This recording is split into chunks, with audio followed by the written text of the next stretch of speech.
Okay, so first one answer is C, isothermal. So Q, we have Q equals to delta U. For process 1 to 2, it will be Q1 to 2. So U2 minus U1, this will be U2 minus U1 plus work 1 to 2. So if these two are, for this two have to be equal, this has to be 0. Okay, so for perfect gas this will be 0 when it is a isothermal process, because for that entropy is function of temperature only. Okay, so C is the answer.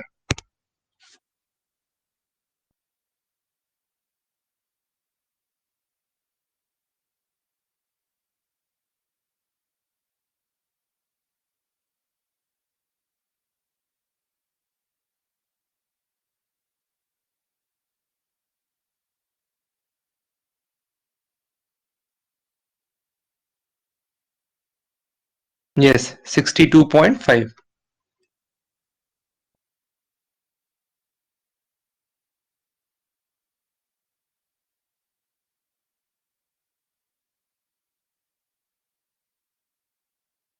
So this is an engine operating on a reversible cycle, and work output from an engine is shown in PV diagram. Okay, PV diagram, it is shown here. So work transfer is given as area under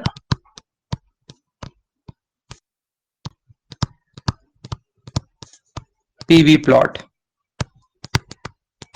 Okay, area under PV plot for any process. So for this process, from, let's say it has started from here, so 1 2 3, so 1 to 2, the area under this curve, this is the area under 1 2 curve, 1 2 process. Okay, so from and from 2 to, from this 2 to 3, for this process the area under curve is this much only.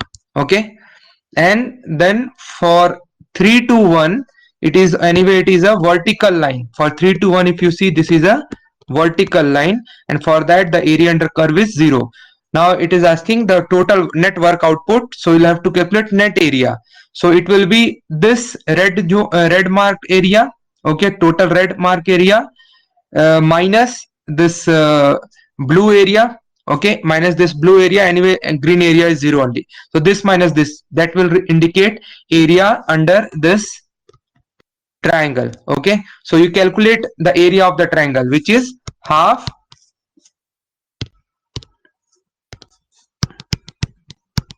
base. Okay, base is 2.5 minus 2, so 0.5, multiplied by this height, this is 250. Okay, you'll get the answer 62.5. Next question.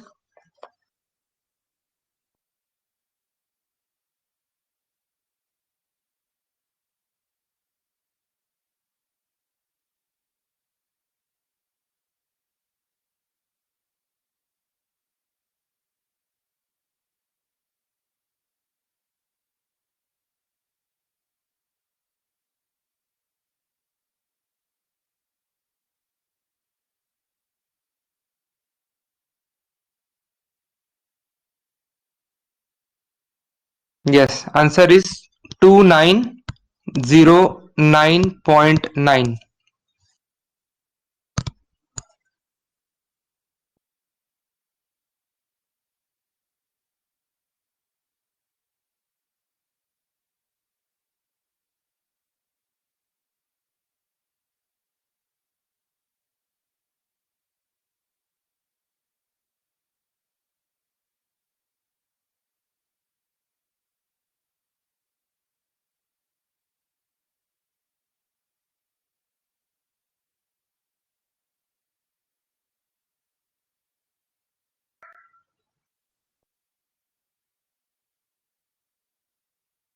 So for this case, see here CV is given. Okay, CV molar, and that too molar. Molar is specific heat at constant volume of an ideal gas. is 2.5 times the universal gas constant. So this is 2.5 times the universal gas constant. Okay. When the temperature increase and delta T is given as 100 Kelvin. Okay. Then the change in molar specific enthalpy. So change in molar specific enthalpy will be your Cp delta T. And Cp we can write as Cv plus R.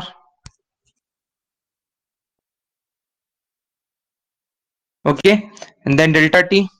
Then this Cv is given as 2.5 times Ru. So 2.5 plus this one is 3.5. 3.5 Ru. Okay. So Ru value is 8.314. Okay. And then we can multiply it by 100 and we'll get the answer. 2909.9.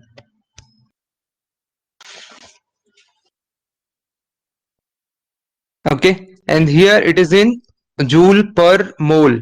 See, if you remember, Cp is its unit is like for air it is 1.005 kilojoule per kg and not mole, and Cv is 0.718 for air, it is kilojoule per kg. Kelvin also there. Okay, so this is the unit of like this is the unit for Cp and Cv, or value of Cp Cv for air in terms of per kg, but here they are asking mole. Now if you calculate Cp minus Cv, I'll just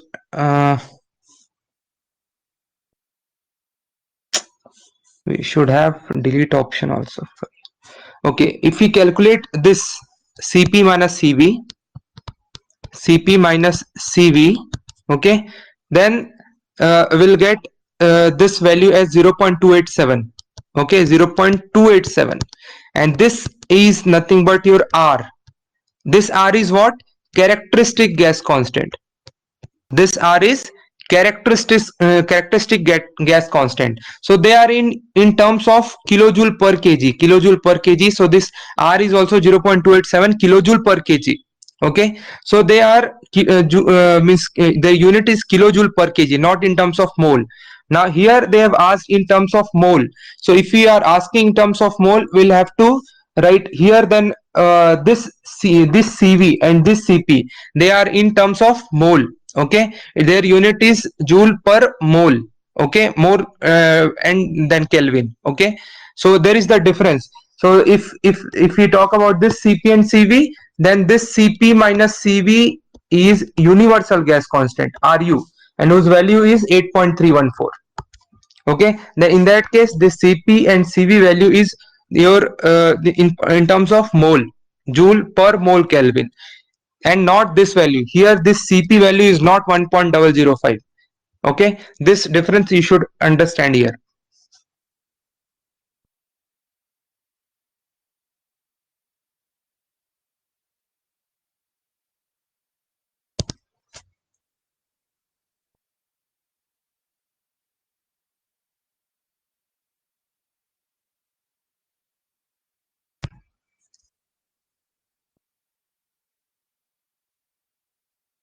So heat and work, they are path function and they are boundary phenomena.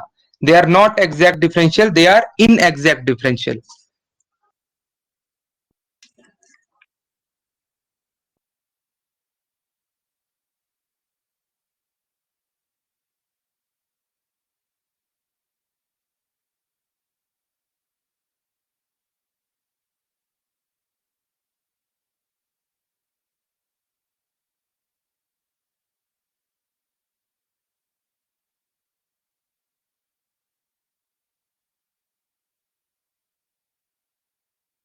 Okay, so the question, this is as a cylinder contains 5 meter cube of ideal gas as a pressure of this one. At a pressure of this one, this gas is compressed in a reversible isothermal process till its pressure increases to 5 bar. Okay, so we are compressing here in a cylinder.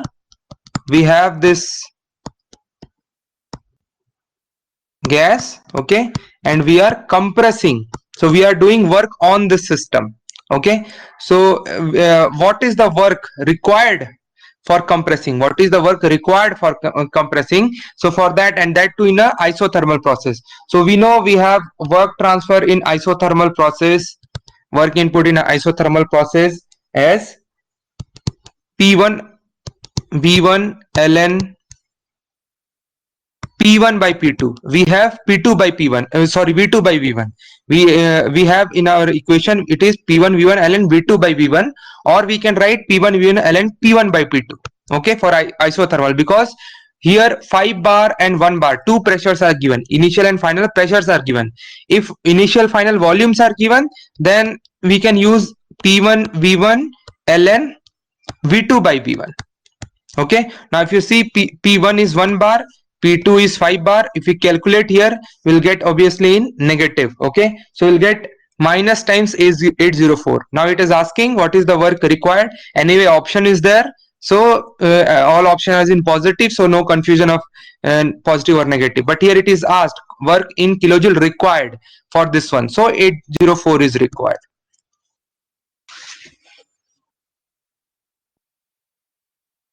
Now in this equation, if you put your given values, you'll get the answer.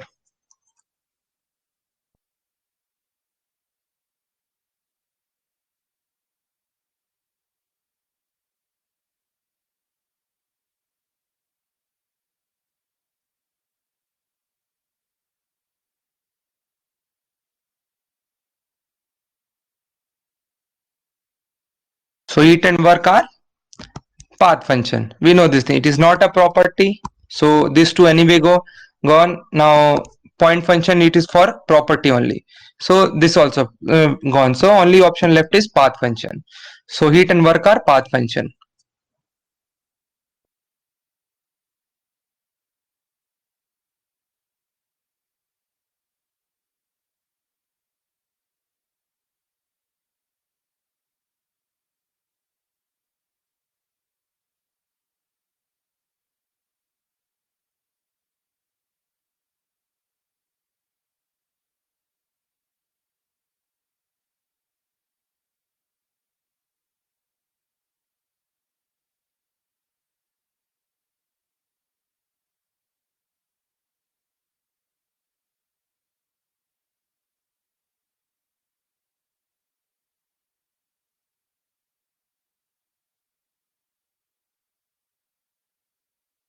Okay, so the answer will be A. Now work input is in this current supply. Current supply is your work input. Okay, in a resistor. So work input we can calculate as I square R. Okay, so in terms of what we have to calculate, so it should be I square R. Okay, so I square R means 23 multiplied by 10 square, I square R. Okay, so this will give us the value, and now we have to calculate in kilowatt. So we can adjust the one this decimal, so it will give us 2.5. Now as we are supplying current, so we are doing work on the system, not by the system. It is the work done on the system. So work done on the system is negative, so this will be negative, and this will increase the internal energy obviously, so its internal energy will increase. Okay, and it is insulated, so heat transfer will be 0. Okay, so heat transfer is 0, so A is the answer.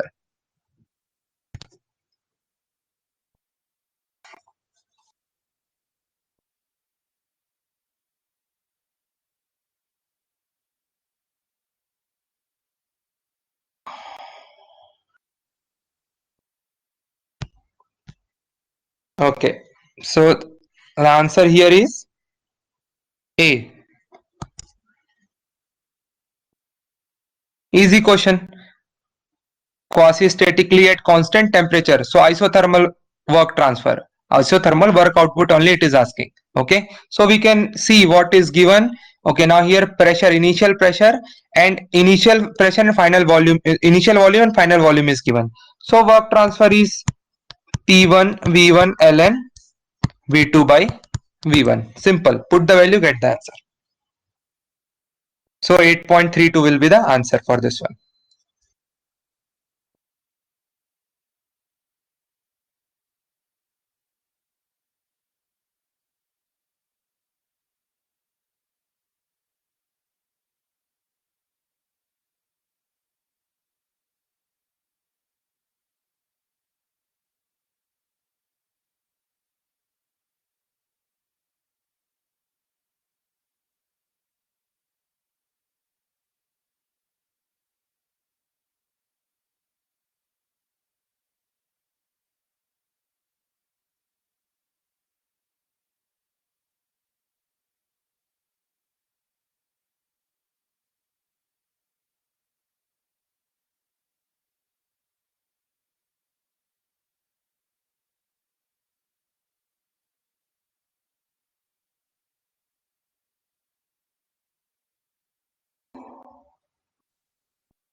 Only two have answered. Why? Others don't know the answer for this one.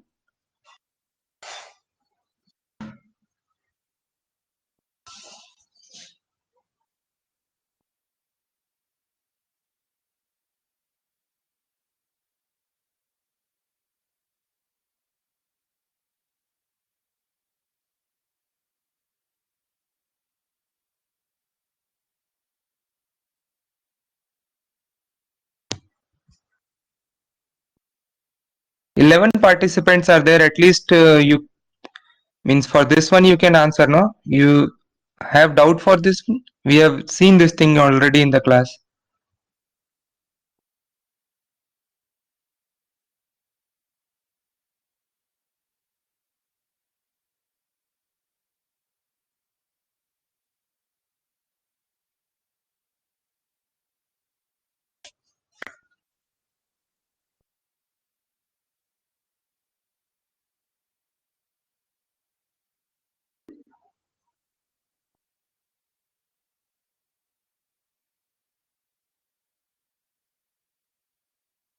So here we have a compressible a compressor undergoes a reversible steady flow process. The gas at inlet and outlet of the compressor is designated as this one and this one. Okay, so in a compressor we are doing this reversible, it means it is undergoing a reversible steady flow process. So we are compressing some fluid reversibly. Okay, so we are doing work on the this fluid, okay, on the system, or work done on the fluid. Potential and kinetic energy changes are ignored. Now this is specific volume, this is pressure of the gas. Now specific work required to be supplied to the compressor. So we have work transfer as integration PdV in closed system. In closed system, reversible work transfer is given as integration PdV. Okay, work output, reversible work output is integration PdV. And in open system, we have the reversible shaft work as minus times integration specific volume dP. Okay, minus integration VdP. Now, as it is asked that it is asked here that a compressor undergo means a specific work required to supply. So this negative, with negative sign you will get a work output. Okay, this represents a this represents a work output. Okay, now if it is asked what is the work required, so it should be negative of this thing. Okay, it should be negative of this thing, so positive time, so integration VdP. So this will become our answer, integration VdP.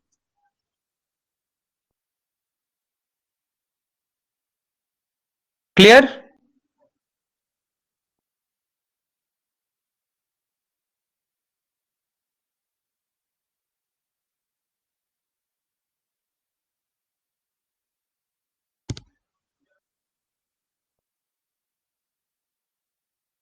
See, for our closed system, means these things we have already seen, but okay, means uh, our closed system work transfer is integration PdV. Okay, integration PdV, and this will give us a positive work output.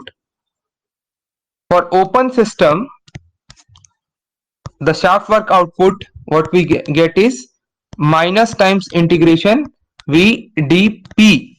Okay, this we have already seen, like from means derivation already over for this one. For this, in terms of enthalpy, we get in minus means shaft work is equals to your this enthalpy will get change in enthalpy, and from there using our relations like TDS equals to DH minus VDP. So from there we'll replace TDS from our equation. We'll put in terms of this TDS and DH in terms of this VDP, and we'll get shaft work as minus VDP there. Okay, our from our general equation you can see this one, W minus shaft work is equals to delta H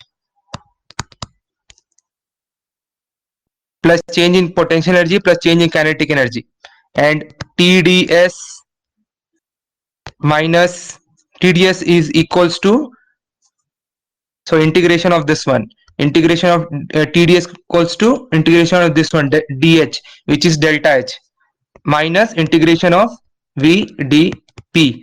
So in this is nothing, Q we can write for reversible process, we can write Q as integration TDS. So we can replace this one here.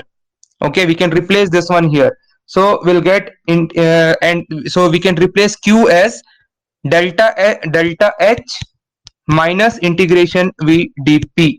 Okay, and minus Ws is equals to delta H.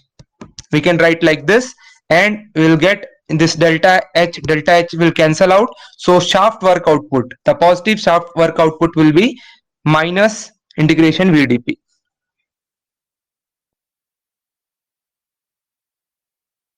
But here it is asked work required.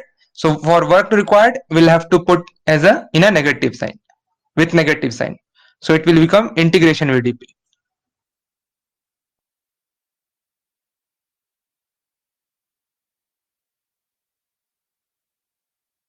But you here it this will be for this only you are asking, this one.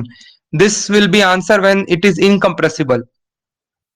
When this is incompressible, that is the specific volume will not change, then only, like for fluid you can write it like this, for fluid like water, where it is incompressible.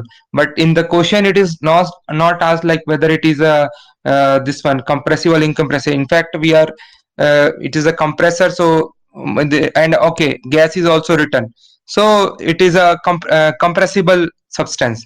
So obviously it is, its volume is not constant, so this should be the more appropriate answer.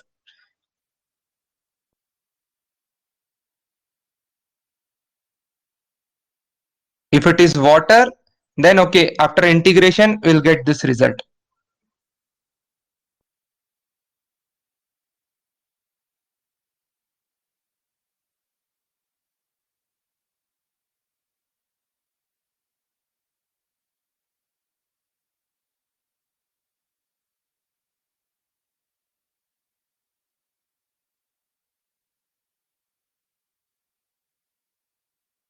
In fact, for if you want to solve, you should have relation between pressure and volume. That you, like for integration PdV, you always have relation between pressure and volume. Like for isothermal, PV equals to constant, so you replace pressure in terms of volume here.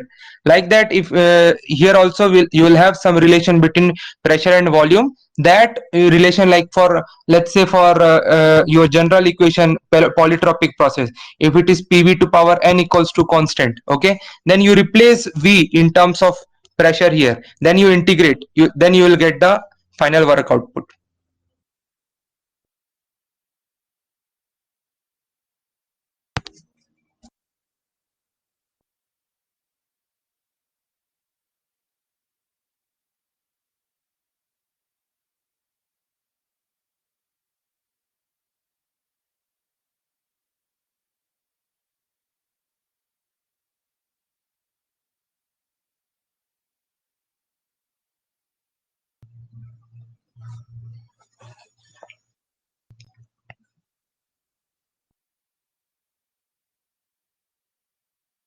Yes, the answer is A.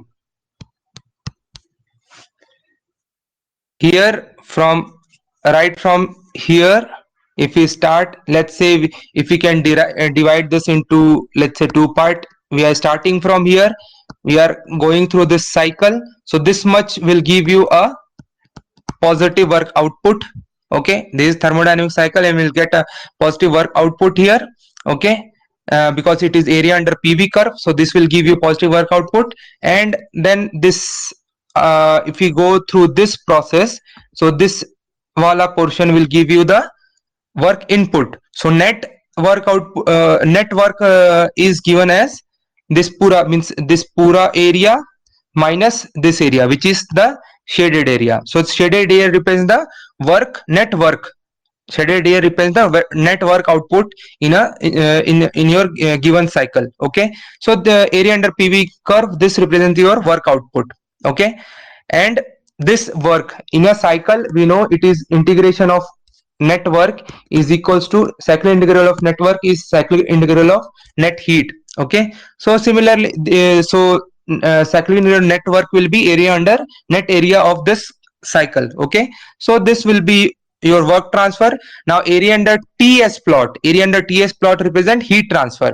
Okay, so same thing, this represents your area under area under this TS plot. Net area under TS plot is the net heat transfer, so you'll get this one. So this represents the first law of thermodynamics with equal areas.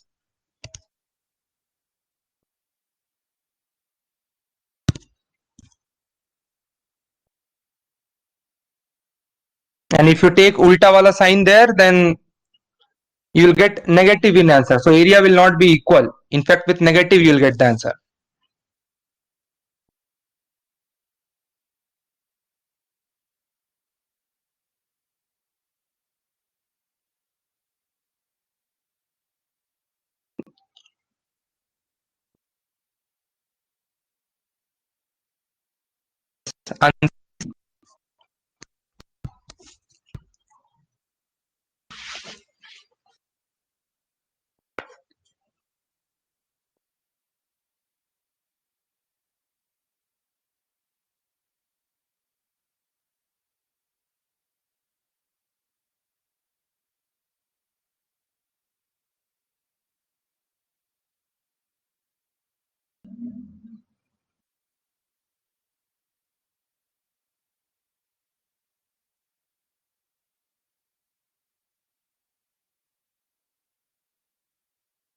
Okay,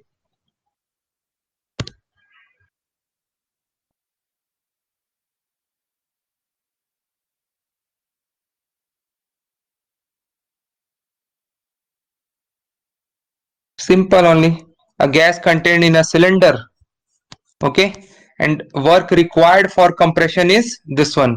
So if we are compressing, means work input, work input or here work input. Okay, and that is 5000. Okay, 5000 kilojoule during the process. And heat rejection, so heat is going out to the surrounding. Okay, so that is heat is going out to the surrounding, that is 2000. Now work input, that should be negative sign. So we have relation Q equals to delta U plus work. Now heat is going out, so minus 2000. Okay, delta U. And work input, if work is input, so that should also be in minus 5000. Okay, so delta U will become plus में 3000.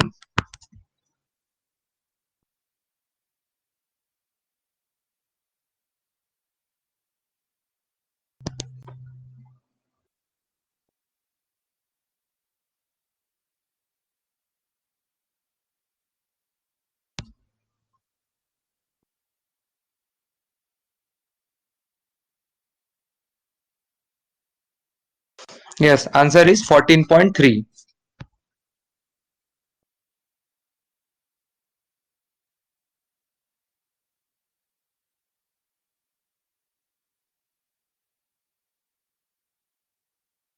So here the power multiplied by time, this will go like a 240 liter water is switched for 20 minute heat capacity is this one. So if you want to heat, let's say we have a water here, and if you want to heat, okay, with a 2 kilowatt power supply, then if you are supplying this power for 20 minutes, so heat supplied, so work supplied here will be your 2 kilowatt multiplied by time, that is 20 minutes. Okay, and we have to convert it into seconds, so this will multiply it by 60. So this much work we have supplied. Okay, now heat capacity of water is this one. Now all this one, all electrical energy has gone into heating of the water, so it is increasing its internal energy. So with the energy balance, this energy has gone to increase the internal energy of water. So mcp delta T of water will be equals to this one only, 2 multiplied by 20 multiplied by 60. Now M is given, now 40 liters of water, and density of water you know. Okay, so 40 then multiplied by your this one density will give you mass. Cp value is given here. Okay, with that you can calculate delta T.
Kilojoule per kg only.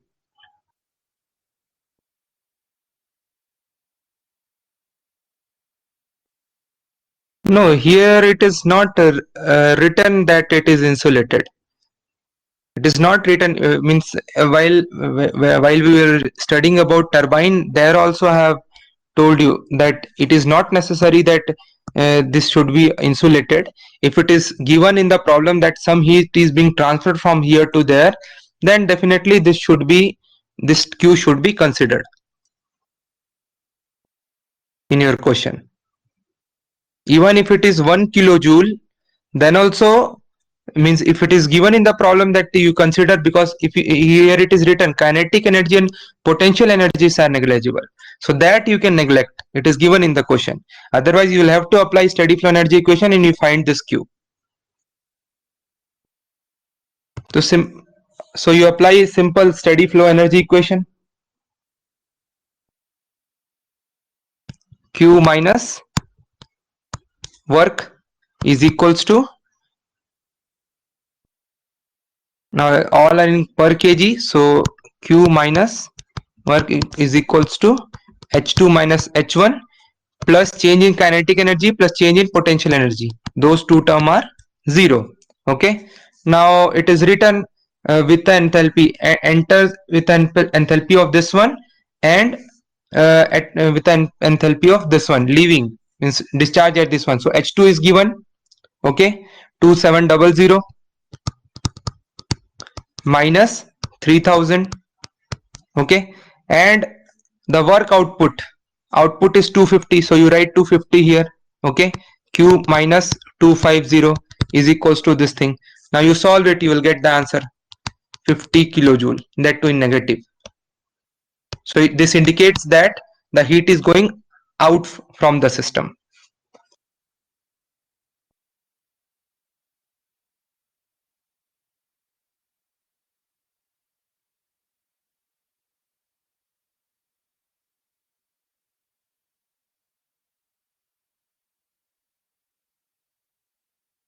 And now here, if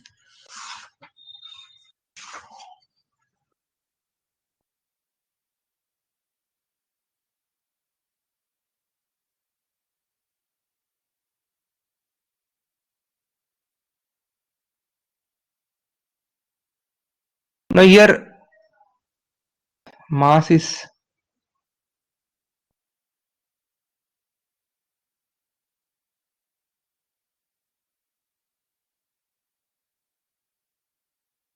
about mass, nothing is written, and not even written in terms of per kg or anything.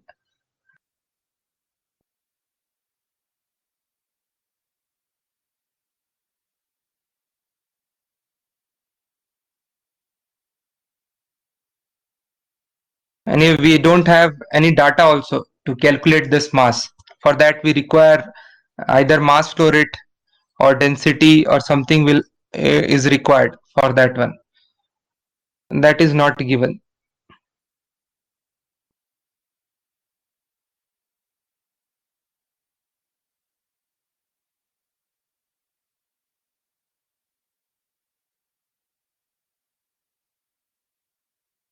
Okay, then we can means with in terms of mass nothing is given.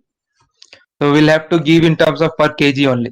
Otherwise there is no data related to mass in this question.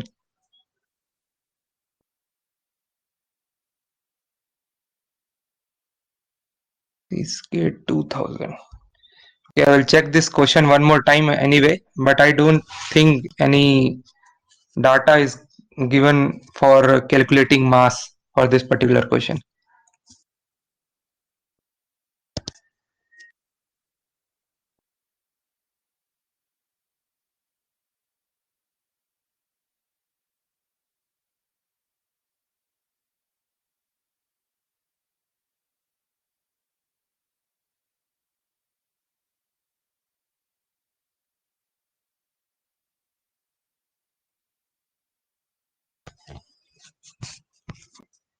Yes, the answer is D, 32.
Now here it is given that a gas is heated, some gas is flowing here, okay, that is heated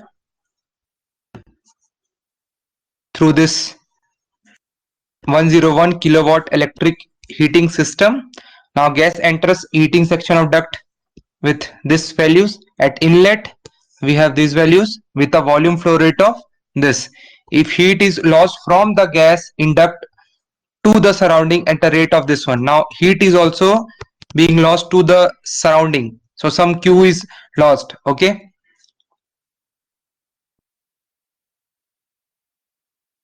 And we have to calculate the exit temperature of gas. So here the exit temperature. So let's say we call this as state point 1, this is state point 2. Okay. Now we have, so here work we have work input we have work input because we don't have shaft work, but we have work input here. Okay, so work input uh, as 101 kilowatt electric, this electric heating system. So this is minus 101 kilowatt work input is given. Heat out, okay, heat out from the system, that is given as 51 kilowatt. So heat going out, so it should be minus 51 kilowatt. Okay, then we have to calculate, now we have to calculate the exit temperature. So as the fluid is flowing here, so we'll have to apply our equation Q minus work is equals to delta H. Now kinetic and potential energy changes are negligible, so it should be delta H. So H2 minus H1. Okay, now Q is given as minus 51. Okay, work is given as minus of 101, so that will become plus में. Okay, now this will be equals to, this will be mass flow rate multiplied by Cp, mass flow rate multiplied by Cp multiplied by T2 minus T1. Okay, now inlet temperature is given. Okay, at state point 1 temperature is given, state point 2 temperature we have to calculate, Cp is given here. Okay, only thing required is the mass flow rate. Now how to calculate mass flow rate?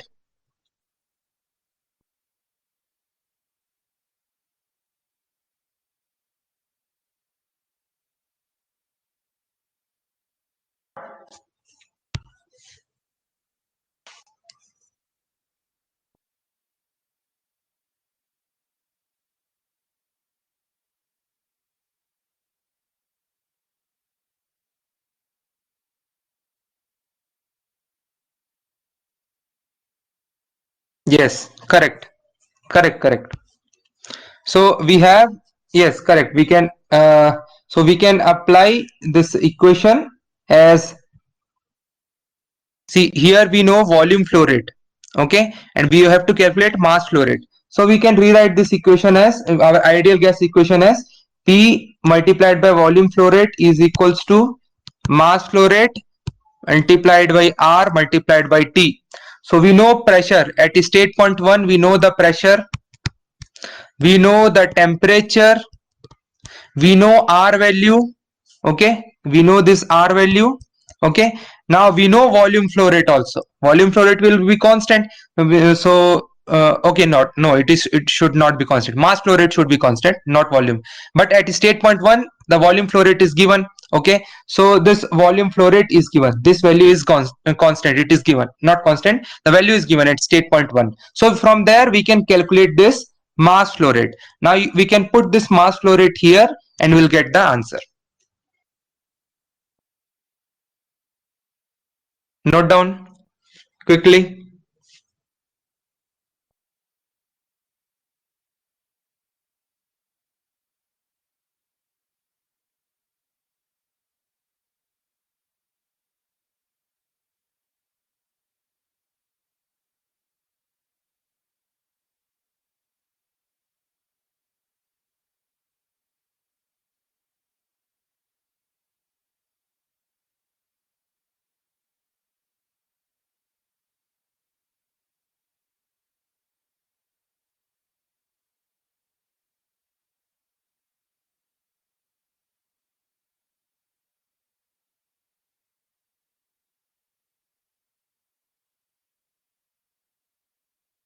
We'll move ahead to next question then.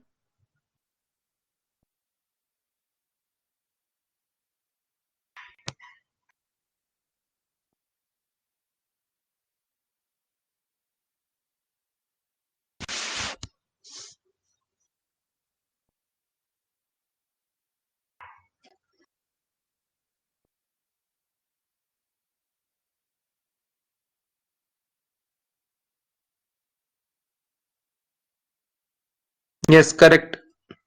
Answer is 447.21 meter per second.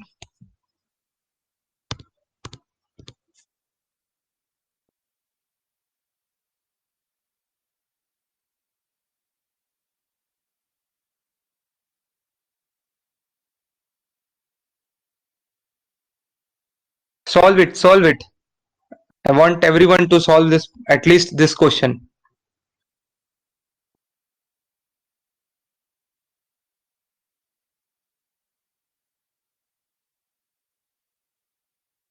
So you are not finding much difficulty in solving these questions also, I think.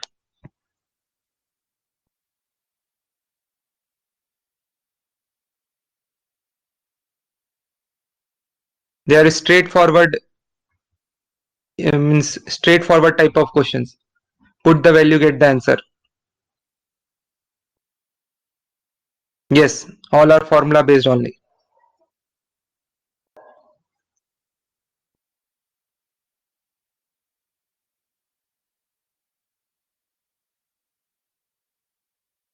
But in class, we have solved some twisted type of questions also.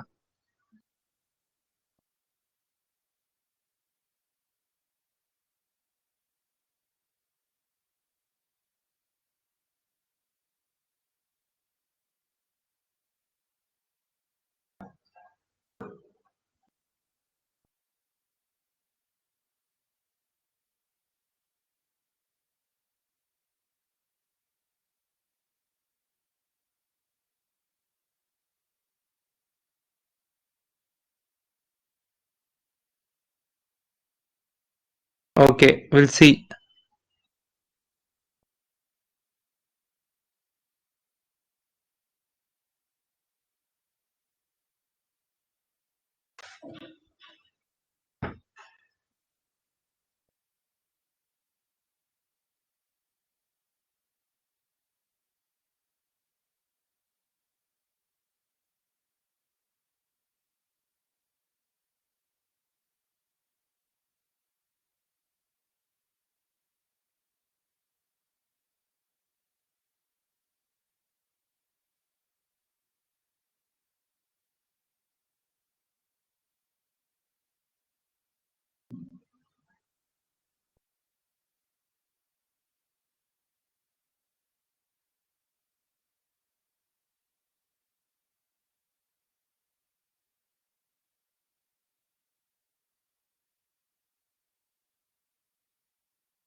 Anyone got the answer?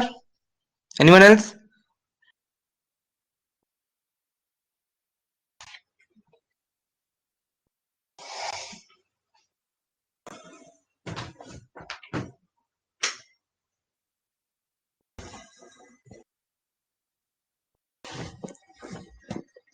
Simple, apply steady flow energy equation. Steady flow energy equation at two sections.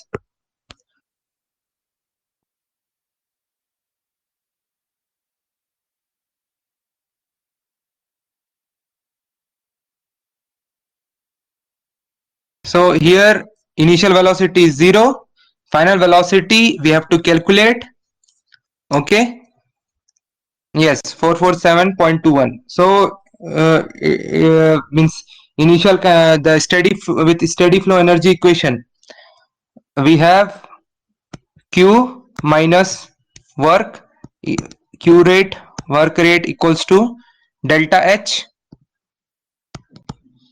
plus change in kinetic energy, change in potential energy. Change in potential energy anyway it is not there. Okay, now change in kinetic energy. So m v2 square by 2 minus m v1 square. Now c1 c2 is the velocity, so put it c1 m c2 square and m c1 square by 2. Okay, now anyway c1 is 0, so this will become 0. Okay, now all values are given, mass flow rate are given, is given, heat loss, so in minus you will have to put here.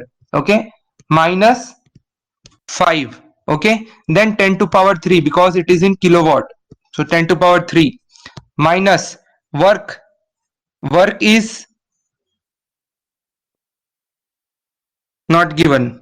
Okay, anyway it is nozzle, so no work output should be there. Correct. They may give some, like if they want to use your work transfer here, then they may give this resistance here, like in previous question they may give. Okay, it depends. So if it is there then you use, otherwise no work transfer. So this will be 0 minus 0. So this is equals to change in enthalpy. The inlet and exit enthalpies are given. Okay, so this is inlet, this is exit, so you can put the values here. Okay, so this will become h2 minus h1, so 2350 minus 2500, now multiplied by mass flow rate. Okay, then plus mass flow rate multiplied by c2 square by 2. Now you solve this question, you will get the answer.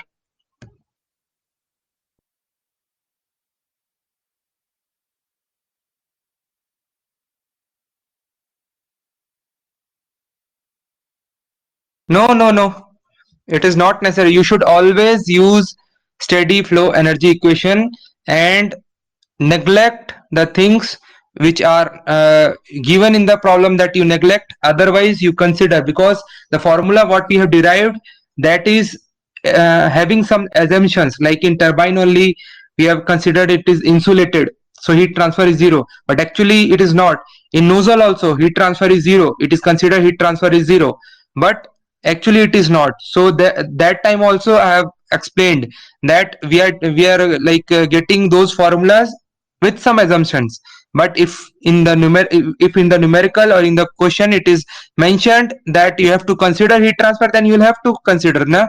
So always start from steady flow energy equation, which is this one, and then neglect things which are not considered, otherwise.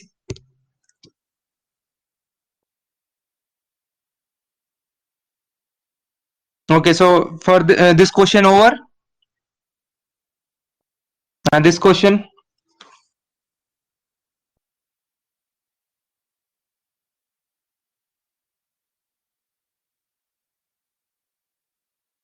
how you solved this question, let others try.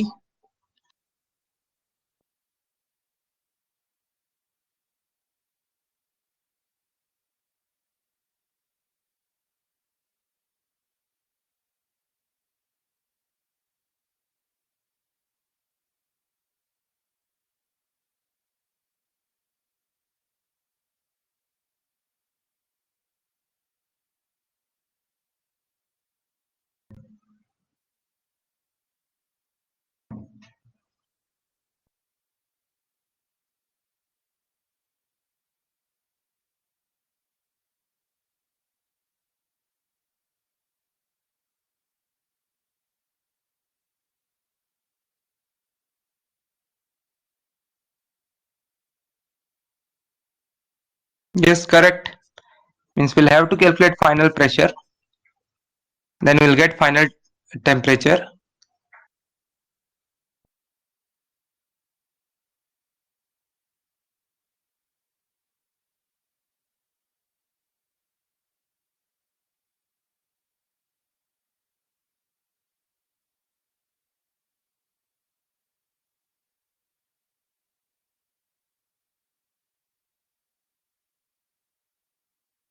Abhishek, how you have solved?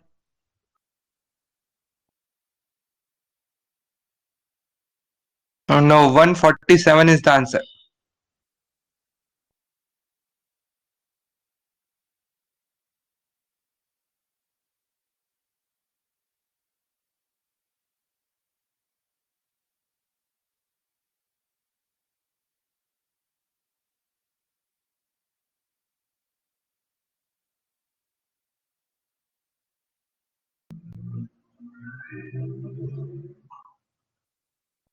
Yes,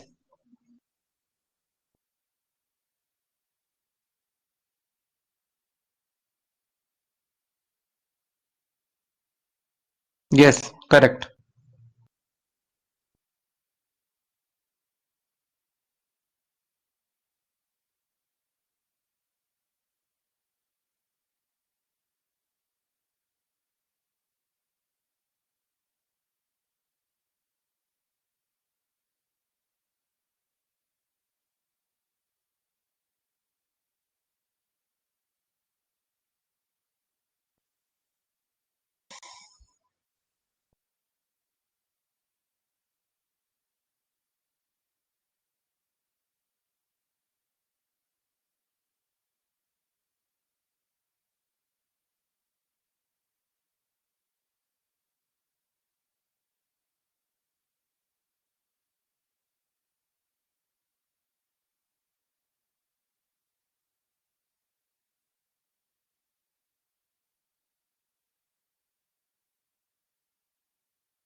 Okay, so here it contains gas, okay, and it contains gas and its pressure is 200 kilopascal. Its pressure is 200 kilopascal. Okay.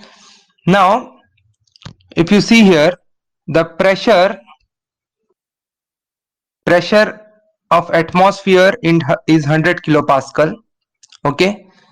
Now we can see what is what actually the downward pressure is. Okay. Like we will have pressure exerted by the air here, which is 100. Okay. And because of the weight of the piston. Okay, so combination of pressure exerted by air and pressure exerted by piston, that should be the pressure inside. Okay, that should be the pressure inside when it will be just balanced, and after that it will start moving. Okay, so initially first we'll have to calculate the pressure due to this one and this piston. So net external pressure, or we can say the external pressure, okay, p external is 100, means p atm, okay, p atmospheric, plus due to this weight of the piston, so weight of the piston divided by area. Okay, so weight of the piston divided by area, this should be the external pressure at any instant, okay, only two external things are there. One is weight of the piston and another is atmosphere. So this is the external pressure at any instant. Okay, now if we calculate this one, the atmospheric pressure is 100, weight is m is 25 multiplied by 10. Okay, it is given g value 10, then divided by area. Area is given as 100 centimeter square. Okay, I will have to convert it into meter square. So 10 multiplied by 10 to power minus 4. Okay, if I do this one, what value I will get? What value you will get? Means anyone, if you have solved?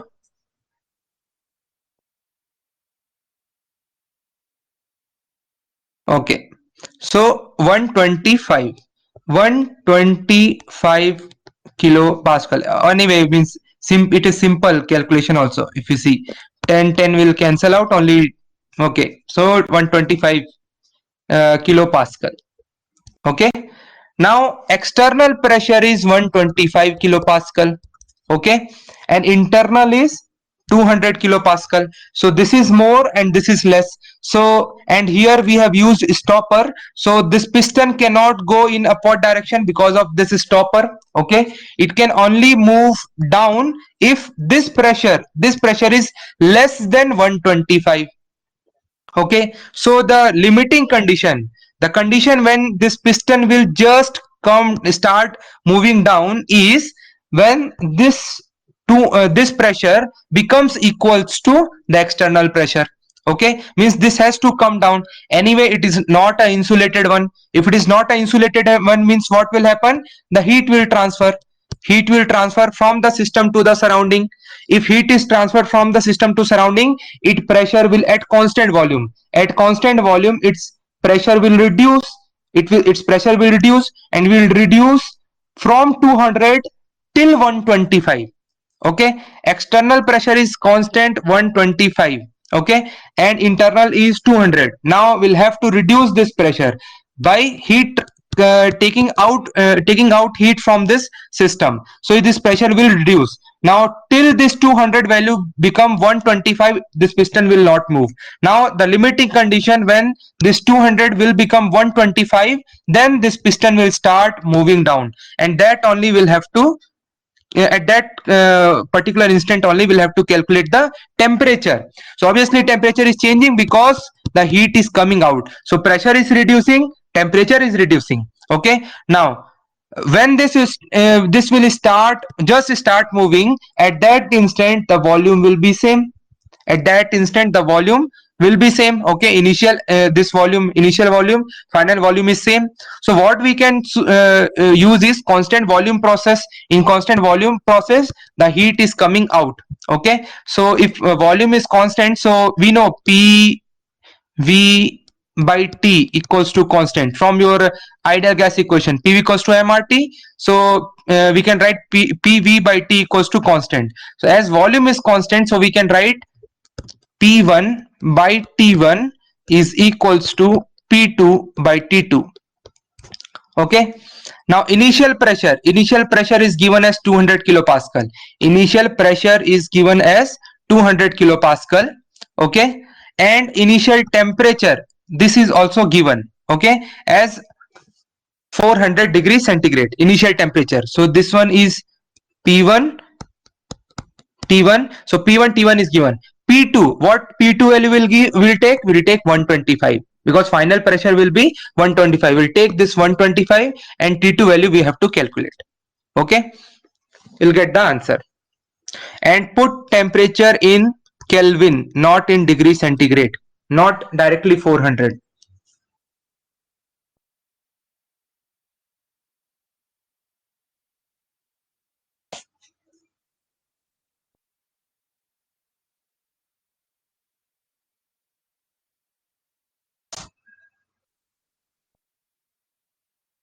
Okay, shall we move ahead to next question?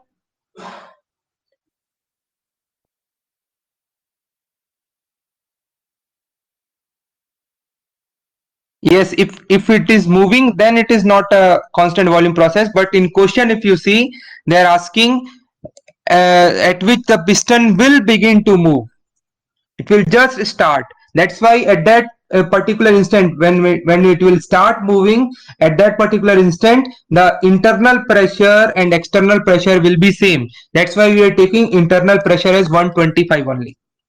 That's why we are taking P2 as 125 only.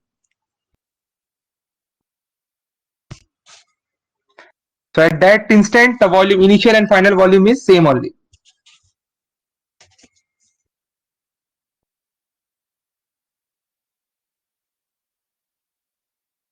Okay.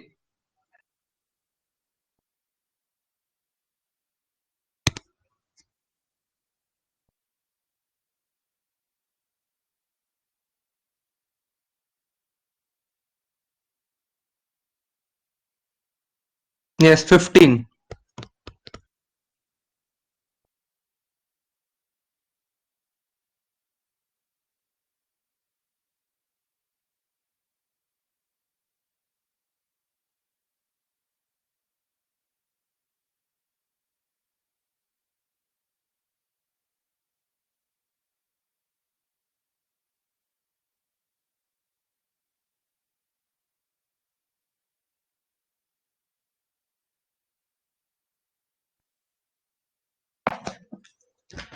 Okay, so this is last question. After this, we'll start properties of pure substance.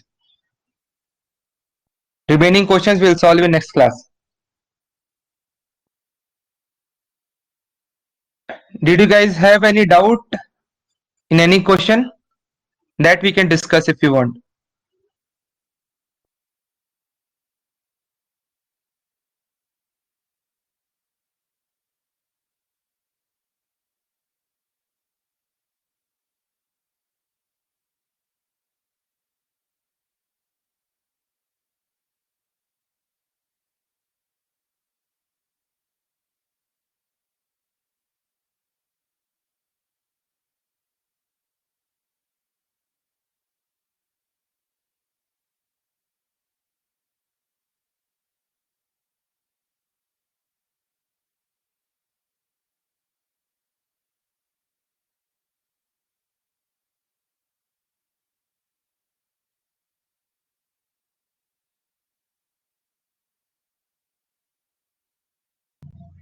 Okay.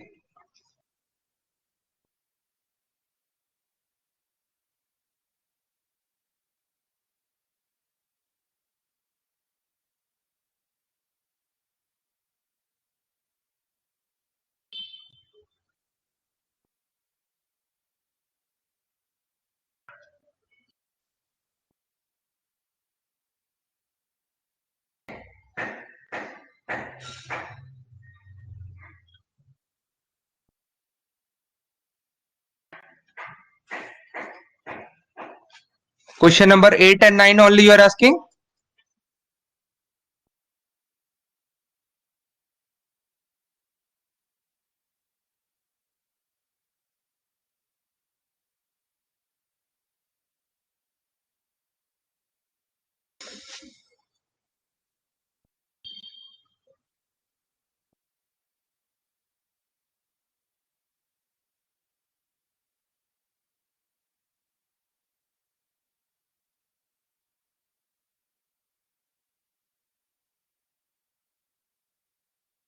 So here it is in a PV plot, it is written initial condition P1 V1. P1 V1 is given, okay, and final pressure P2 V2. Final pressure is this one. Pressure is more, volume is less, so P2 V2 is given. Okay, value is given, and they are linearly varying. So simple a straight line, we can join them by a straight line. Okay, now the magnitude of work required for the process. So work means the area under this curve. This area only we have to calculate. Okay, so this is a trapezium.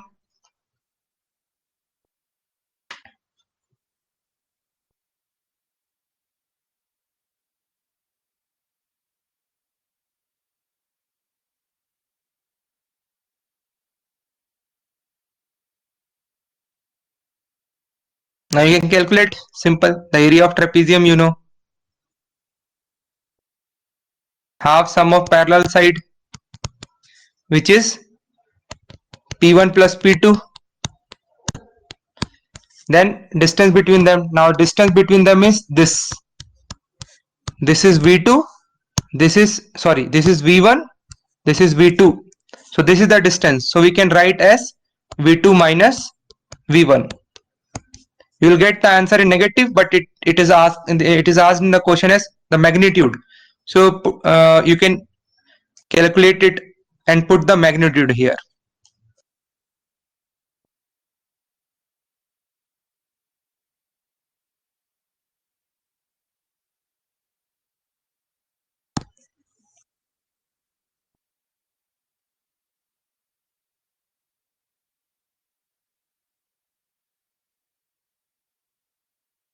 Okay, then can we move ahead to other question, the second last question?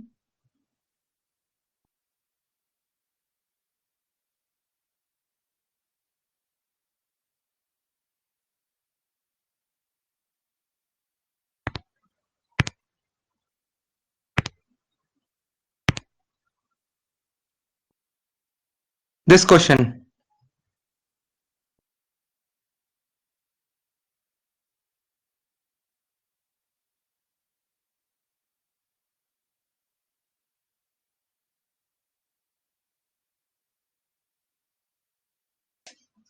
Okay, tell him the answer of this one.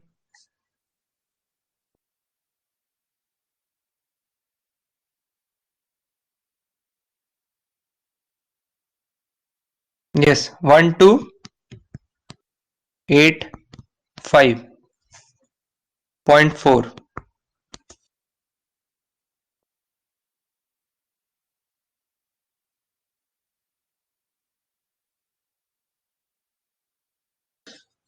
So well insulated,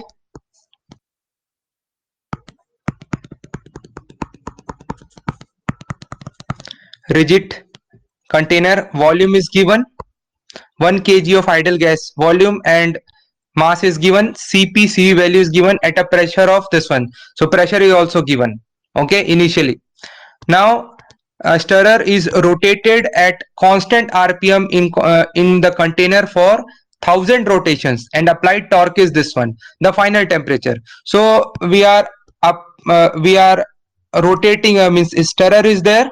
Okay, and it will rotate and transfer work, and because of that its internal energy will increase, and it is insulated, so heat transfer is zero. So we have equation as q is equals to delta u plus work. Okay, now heat transfer is zero, delta u, now this is a constant volume process, so we should use mcvdt. Okay, instead of cp it should be mcvdt because volume is constant. So mcv T2 minus T1. Then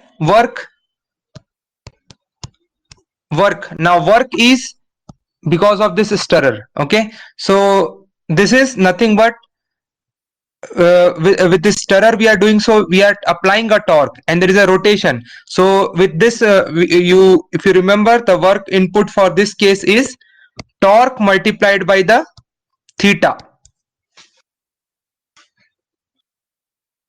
Okay, torque multiplied by theta. Now torque is given theta. How to calculate theta? We have 1000 rotations. We have done 1000 rotation. In one rotation we'll have 2 pi angle.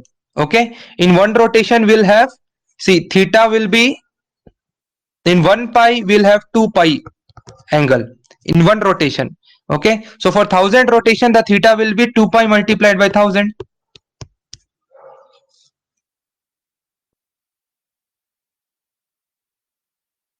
Correct? So you put it here, 2 pi multiplied by 1000. Okay, and you calculate you put, now this is work input, this is work input, so you should always put this value in a negative. Okay, you put this value, whatever value what you are getting, you put in a negative here. Okay, and then you calculate the final temperature. Anyway, because of this the temperature should increase. If you will do sign convention problem, your value will be will be lesser than the initial temperature. Okay, final temperature. Okay, so now first thing you'll have to calculate final initial temperature also. So how to calculate initial temperature? It is ideal gas, so PV equals to MRT. Okay, so P1 V1 equals to MRT1. Okay, so P1 is given here, P1 is given, volume is given, mass is given, T1 temperature, initial temperature you can calculate. R is also given, Cp minus Cv will give you R, so R is also known, so we can calculate T1. With T1, you know T1, and from here you know work transfer, you can calculate T2.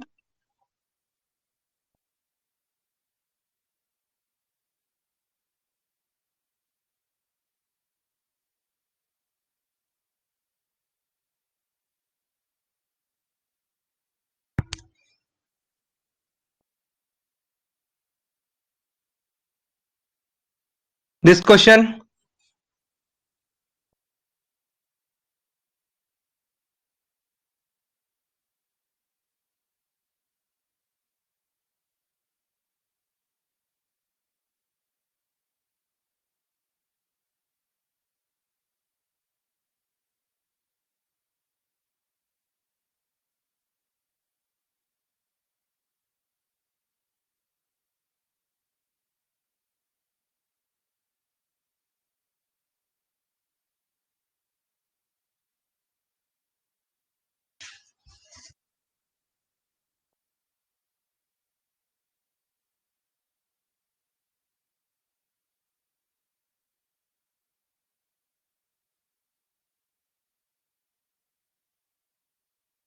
So 4.5 is the answer.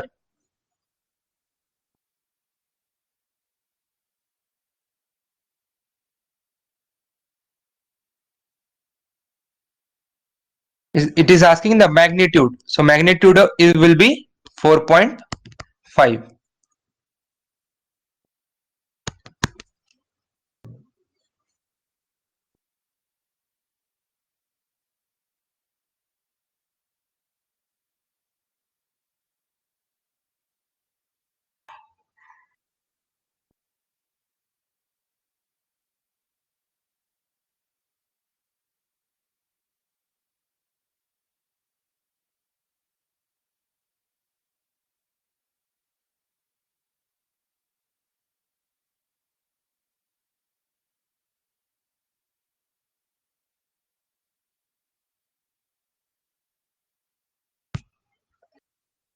Delta H.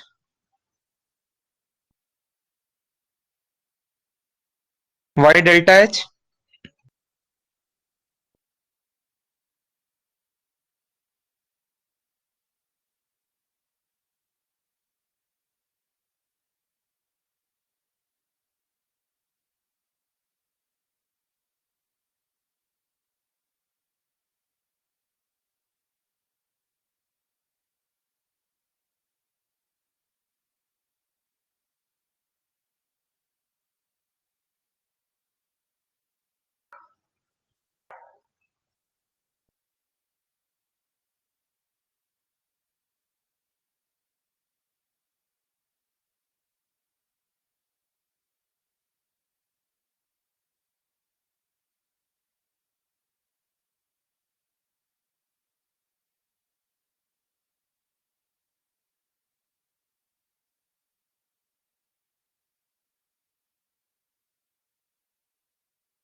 See, we have a system. We have any system. Okay. And with respect to some, let's say some reference is here. Okay. And or leave it here. We have a reference here itself. We have reference here itself. Now we are doing work on this system. Okay, so it may happen that we are means we are what we are doing is we are throwing this one. Okay, it may happen we can throw this system in upward direction or something like that, so that its velocity can increase. Okay, its velocity has increased from 10 meter per second to 20 meter per second. Okay, and elevation increased by 20 meter. So the potential energy has also increased by 20 meter, and the temperature by 1 Kelvin.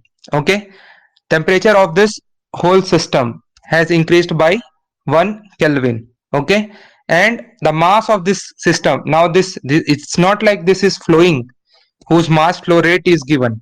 It is a system whose mass is 10 kg. Okay, any box you can consider, let's say okay, whose mass is 10 kg, okay, that you can consider. So because of that, so we have its mass is 10 kg, so you apply simple our basic equation. Q is equals to delta U plus work done plus the change in, now what I will write is in terms of work, this one equals to delta U plus change in kinetic energy, change in potential energy.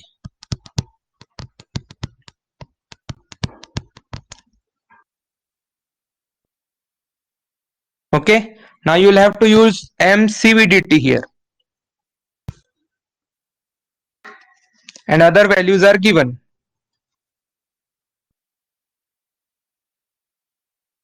Yes, it is for system only, whose mass is given 10 kg.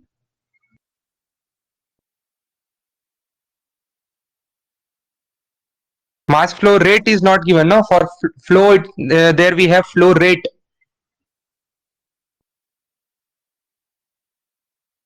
That's why in steady flow energy equation either the unit is kilojoule per kg or it will be kilowatt.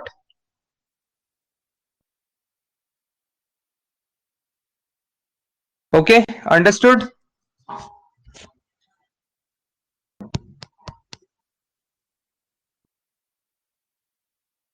Then we'll move to next question then.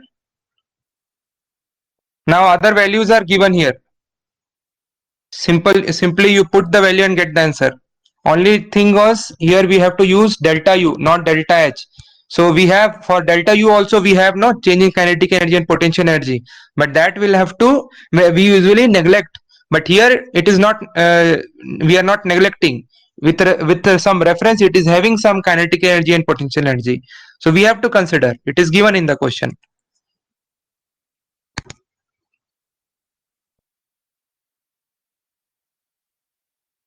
Now this question.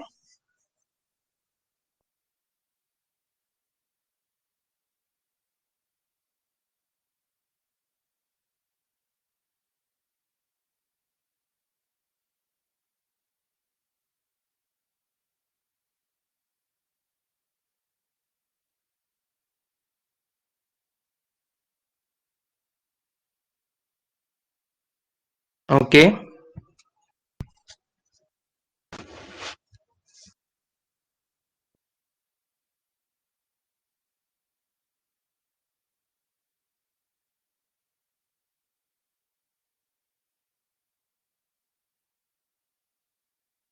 Okay. So this is compressed adiabatically.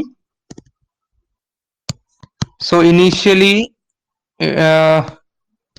state point 1, then final state point 2, we are compressing this one.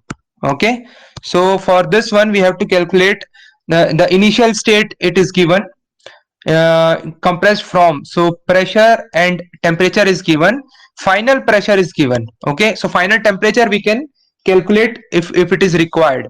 What we have to calculate? The work transfer. So work transfer in this one is adiabatic process, it is given as P1 V1 minus P2 V2 divided by gamma minus 1. This is the formula na, for your adiabatic work transfer in adiabatic process. Okay, we have P1 V1 minus P2 V2 upon gamma minus 1. Now this P1 V1 minus P2, this we can write now this volume. Okay, volume is not given. So what we can do is we can convert this PV, ideal gas is there, no? So what we can do is we can convert this in terms of your this one temperature. So we can write it as M R T2 minus T1. Okay, we can write it like this, M R T2 minus T1. So the work equation is M R not T2, sorry, T1 minus T2. So MR T1 minus T2. Now T2 you can calculate. You know the adiabatic relation, isentropic relation, you know. Okay, so with that you can calculate this divided by gamma minus 1. Okay, now molecular weight is gamma is given, molecular weight is given, but mass is not given. Okay, mass is not given, and this R is what your that value. This R is your that means if you have to calculate in per kg, then characteristic gets constant. Okay, so we have relation PV is equals to MRT. Now here it should be your characteristic gas constant. Okay, or what we can write is PV is equals to, so we know this we can write as MRU by molecular weight. Okay, so we have, you want to calculate this RC, so it will be RU by, okay, RC we can calculate as RU by molecular weight. Now RU is given here. Okay, RU is given, and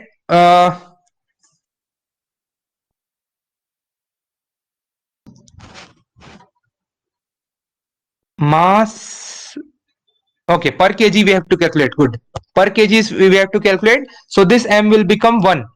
Okay, this M will become 1 because we have to calculate per kg. Now this RC we can calculate as RU by molecular weight. Okay, you can put it here and you will get the answer.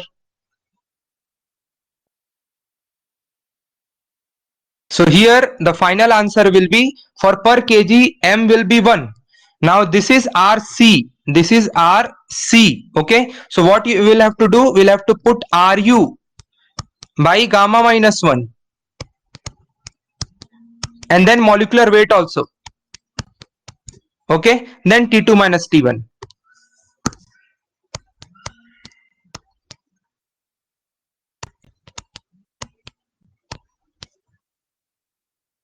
Is it okay?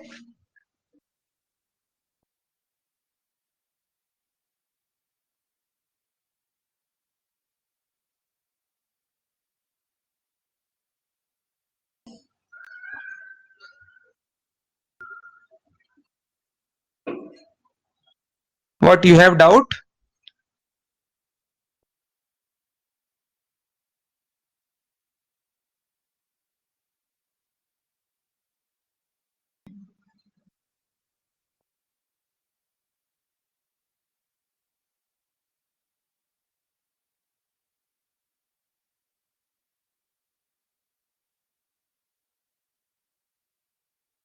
Okay,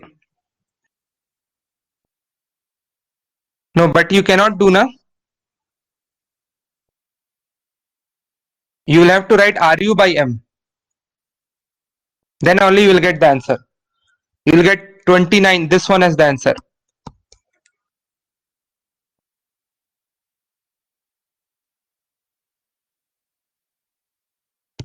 Okay. So work transfer was P1 V1 minus P2 V2 divided by gamma minus 1. Okay, which is MRU T1 minus T2. Okay, upon gamma minus 1. Sorry, not RU, RC. Sorry, RC. This should be RC, and we know RC is RU by molecular weight. So that you will have to put it here. Okay, so work transfer will become MRU by molecular weight. Okay, for per kg it is asking, so this will become 1 only, molecular weight, and then gamma minus 1. Okay, and T1 minus T2. You put the values, you will get the answer.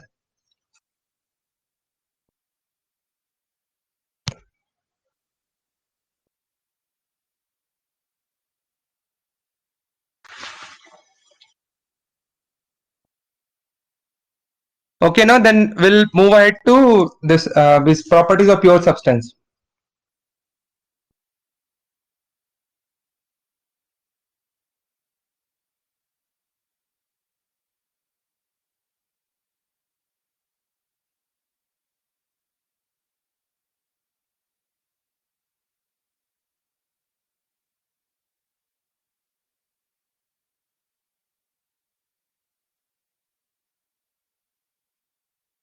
I'm just uploading that PDF.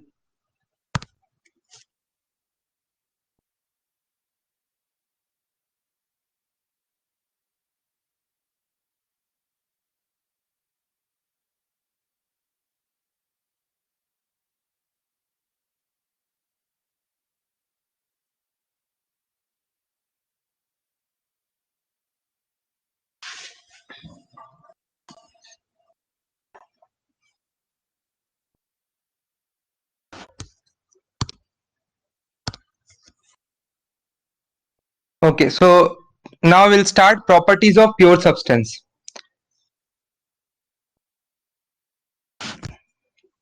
We have class till 5:30, no?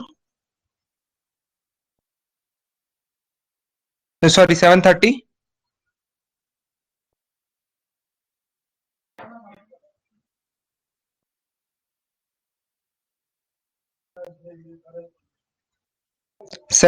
I think it is there.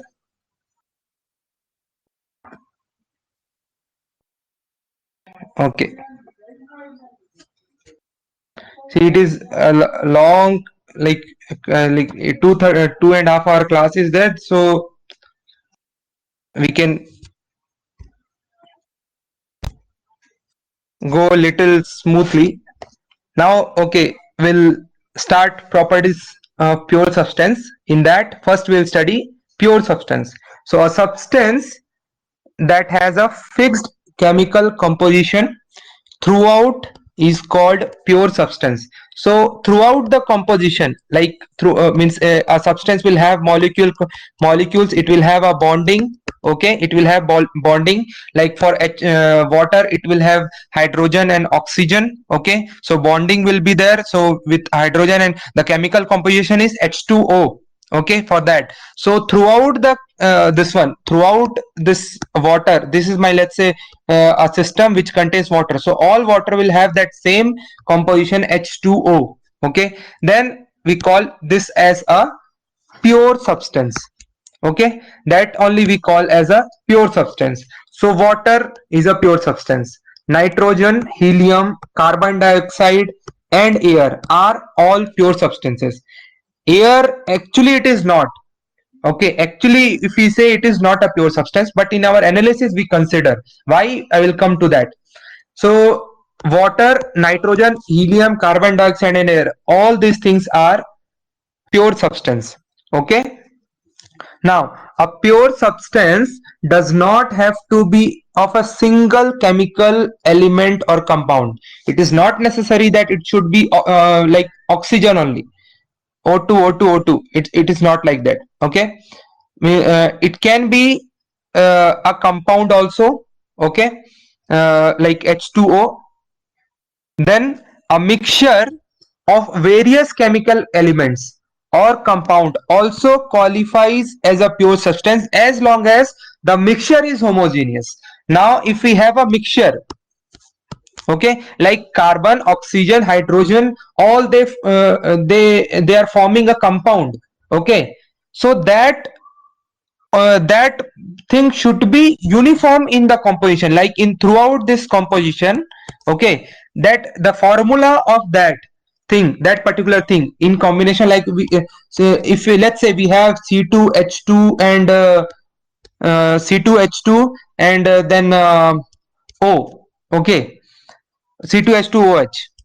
Okay, then this same combination should be there throughout the mixture. Okay, then only we'll call it as a pure substance. Okay, so it is not necessary that it should be of single element. So this point is over. Next is, air is a mixture of several gases, but it is often considered to be pure substance because it has a uniform chemical composition.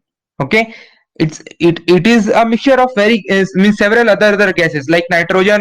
Nitrogen is there, oxygen is there, helium is there, means different airs are there. Okay, now in that, I mean, this composition is same throughout that air. Okay, whatever the composition, if you take 1 gram or 1 kg, the composition will remain same. Okay, that same formula will be applicable, and in that case only we consider this air is a pure substance. Okay, we consider this air as a pure substance. Now next is a mixture of two or more phases of a pure substance is still a pure substance as long as the chemical composition of all phases is same. Okay, that means like if we have a mixture of ice and liquid, now ice and liquid, these two are two different phases. Okay, the ice and liquid are two different phases of water. Now ice composition, chemical composition is also H2O, and liquid is also H2O. Okay, water is also H2O, so both have same composition, then also we can call them as a pure substance. Okay, now next, a mixture of liquid air and gaseous air.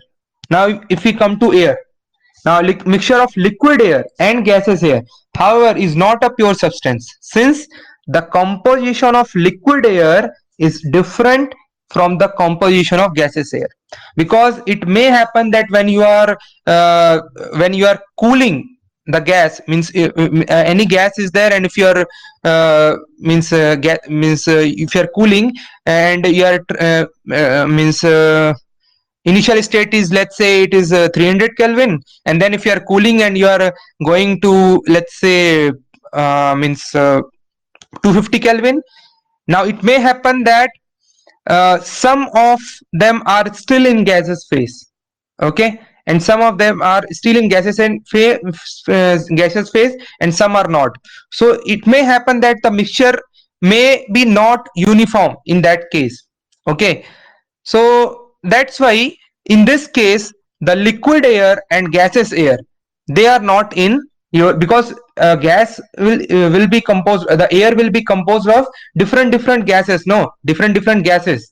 So it when you are cooling it, we are converting into liquid. So it may happen that okay, like some of them have cooled, some of them have not, so there may be no longer a chemically homogeneous thing exist. Okay, so this mixture of liquid air and gas air is not a pure substance. Okay, since the composition of liquid air is different from the composition of gaseous air, and thus the mixture is no longer chemically homogeneous. This is due to different components in air condensing at different temperatures at specified temperature. So different gases will condense at different temperature. Okay, so that the final temperature what you have achieved, there it may happen that some have become liquid and some have not become.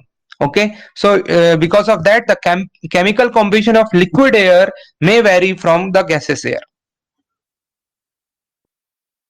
Okay, clear?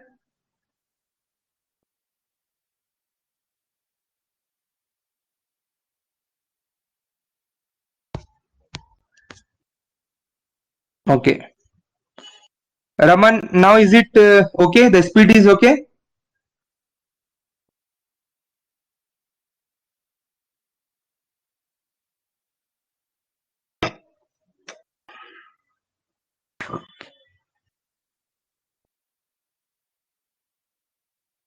That is also a pure substance.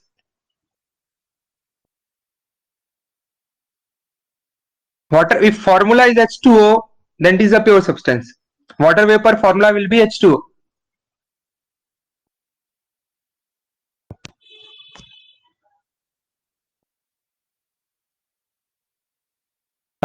Is it visible? This slide is visible now clearly to you? Okay. Okay. Now, even though there are three principal phases. Okay, even though there are three principal phases,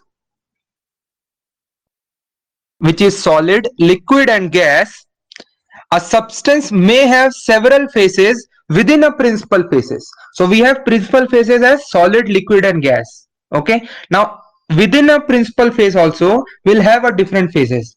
Like we'll see the example, each with a different molecular structure, because how we define different phase within a principal phase, how we differentiate with respect to its molecular structure.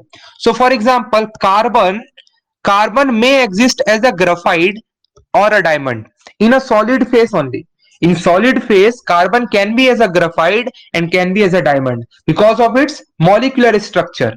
Okay, so within a principal phase we have other one, means we have different phases. Okay, helium also has two liquid phases. Okay, iron has three solid phases. Okay, in iron carbon diagram you must have studied these things. Okay, so this also, iron has three solid phases. Then ice may exist at several different phases at high pressures. Okay, now this is about different phases within a principal phases. Now next is, a phase is identified as having a distinct molecular arrangement that is homogeneous throughout and separated from other by easily identifiable boundary structure. Like if we have iron here, let's say we have iron here. Okay, then let's say in this part we have a same structure, molecular structure. Okay, in this part we have some different molecular structure. Okay, and in this part we have some other different molecular structure. Now they are separated by a boundary. Okay, so this boundary only we are talking about. So we have a identifiable boundary surface. So here molecular structure is different, here molecular structure is different, here molecular structure is different, but overall they are iron only. Okay, so if you want to differentiate, we'll have to see the molecular arrangement. Next is, the molecules in a solid are arranged in three-dimensional pattern, that is lattice, that is repeated throughout. Because see, if you see, this thing is repeated throughout here, throughout this position. Okay, and that with this repetition they are forming a three-dimension pattern. Okay, and that we call as a lattice. So that is a repeated throughout. Because of small distances between molecules in a solid, the attractive forces of molecules on each other are large and keep the molecules at fixed position. So in solid, these molecules, the molecules, nearby molecules, they are close and their attractive forces are very high, and so they are very close, and their positions are they will not move much far away from their position. They can only vibrate about their location, that point. They can only vibrate at that about their lattice point. Okay, so their position cannot be much far away from that their mean position. Okay, because there is a strong attractive forces in molecules. Note that the attractive forces between the molecules turn to be repulsive forces as the distance between the molecules approach zero, thus preventing the molecule from piling up on top of each other. Even though the molecule in the solid cannot move relative to each other, they continually oscillate about their equilibrium position. The velocity of the molecule during these oscillations depend on the temperature. So these things we have already seen when we are defining internal energy. Okay, there it means energy, it is in molecule, energy is stored in the molecules only. Okay, so and that energy is because of temperature. With temperature that velocity changes, and so the kinetic energy changes, and so the sensible energy changes. Okay, so like that we defined the energy content. So it is the energy inside the molecule what we are talking about. Okay, so that molecule is vibrating. This molecule is vibrating. Now if this molecule comes closer to this molecule, what will happen? They will have, instead of having attractive force, now they will have repulsive force. Okay, here they will, with starting from here, they will have attractive force. The moment they will come very close, then they will have repulsive force, and they will again go far away, then again come closer to each other, then again go far away, and because of that they actually oscillate. Okay, and they oscillate, and because of that oscillation they are having that velocity, and that particular velocity will increase if we are increasing the temperature. Now if we further increase the temperature, then what will happen? The bond between those two molecules will break and phase change will occur.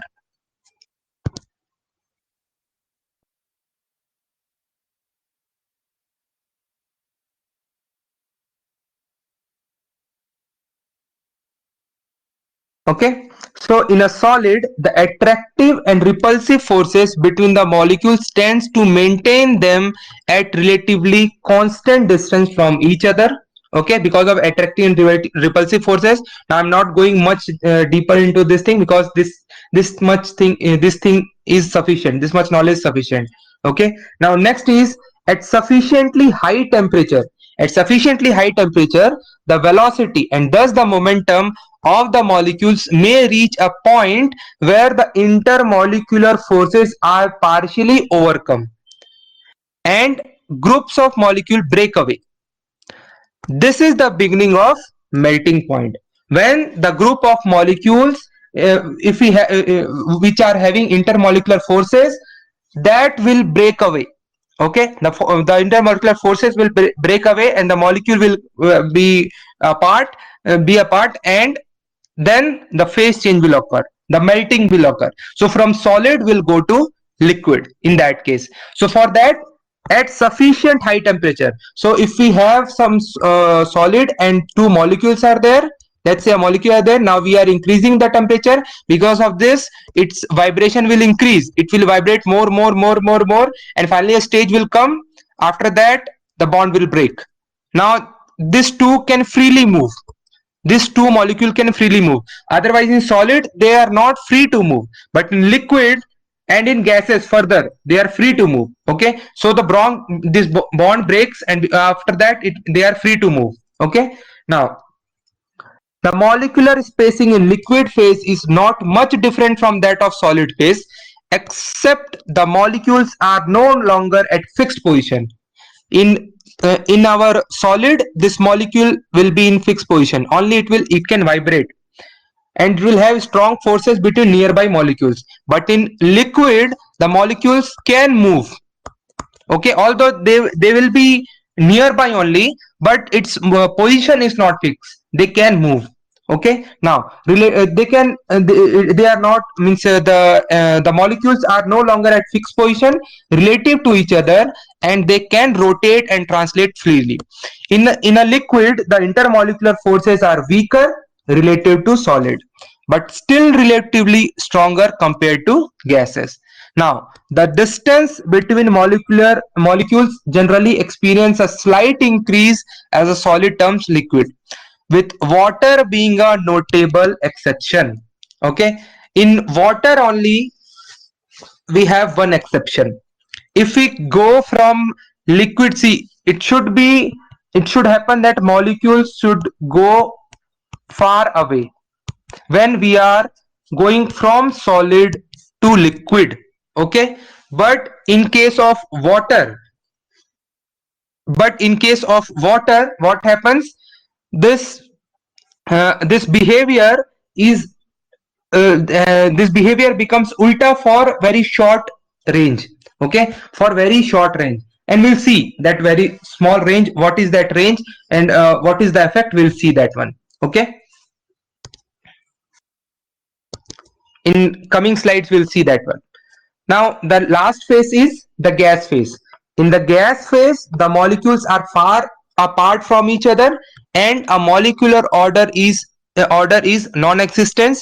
Gas molecules move about at random, continually colliding with each other and the wall of the container they are in. So in which the container in which they are in, they will continuously collide with the wall, and because of that they exert pressure and all. We have seen already seen these things. Okay, particularly at low density the intermolecular forces are very small and collisions are the only mode of interaction between the molecules.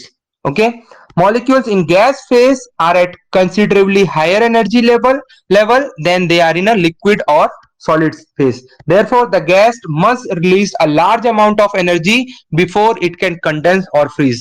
So obviously if you have started from solid and if you are going to gas, for that you will have to supply energy, so that its temperature is increasing. So obviously from here to higher energy level you are going.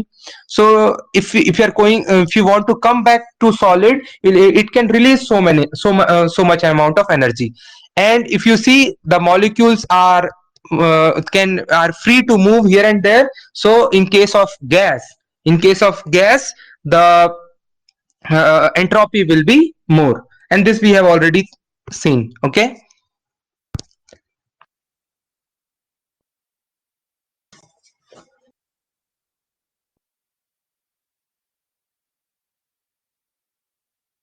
now we'll see the TV plot, temperature volume plot. Okay, so we have here uh, we have a liquid we have a liquid at 1 atmospheric pressure and 20 degrees centigrade. So we have a liquid here, it can be water also. Okay, and so here at 20 degrees centigrade, and it has some volume here. Okay, it has some volume here. Now if we are supplying heat, what will happen? Its temperature will increase, but the corresponding volume will not increase much. So this slope will be very high. Okay, almost vertical. Okay, and we call this as a compressed liquid. Okay, so here it can expand little bit, its volume can increase if you see here, but very small amount. Okay, and its temperature has started increasing. So from 1 to 2 we can write it like this, because its temperature is increasing and volume is also increasing.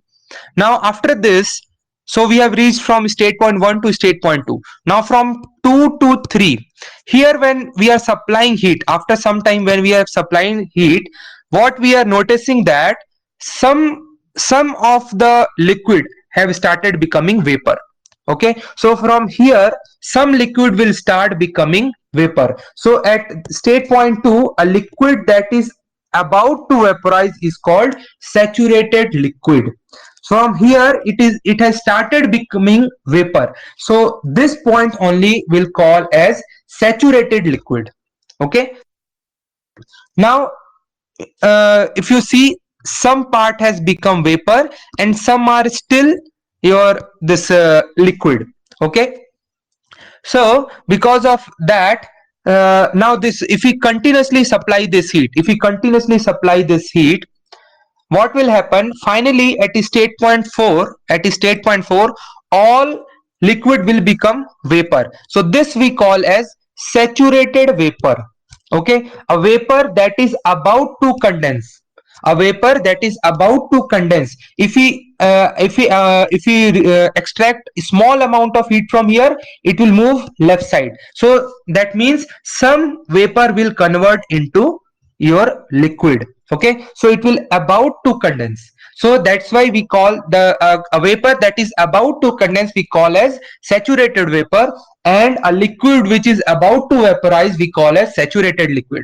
And in between we'll have a saturated mixture. Okay, we'll have a saturated mixture.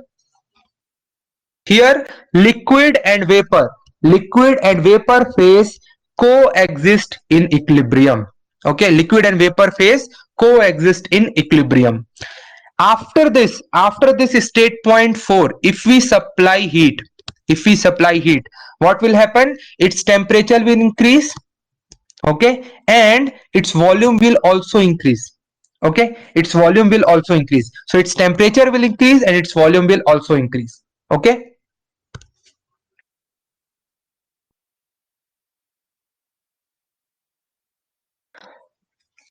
So this is TV plot. TV plot for any liquid. Okay, for any liquid. Clear?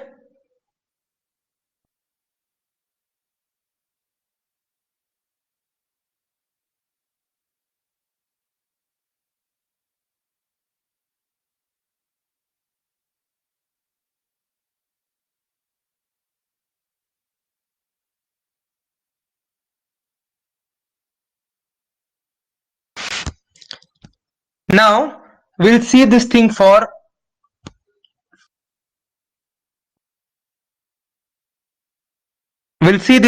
water. Previous was for case of this thing, any liquid that will behave like that. But water, specifically water, what will happen to water? Initially, let's say it is at minus 10 degrees centigrade. Initially, it is at minus 10 degrees centigrade. Now we are supplying heat. Now when we supply heat, its volume will increase. This is volume axis. So if you see, its volume is increasing. Okay, its volume is increasing from here to here. Now if we further supply heat, like if we have ice here, this is ice in a container, and if supplying it here, after that phase change will occur. Now if phase change is occurring, it should expand from solid to liquid. If it is going, its molecules should go far away. Okay, so it should expand. Any liquid should water, because of its molecular structure. What happens? It contracts from here to here up to 0 degree. And if you further supply, now phase change has occurred. If you see, the temperature is constant here. The temperature is constant at 0 degree centigrade. So at 0 degree centigrade, the phase change is occurring. Still if you supply heat, it will further contract.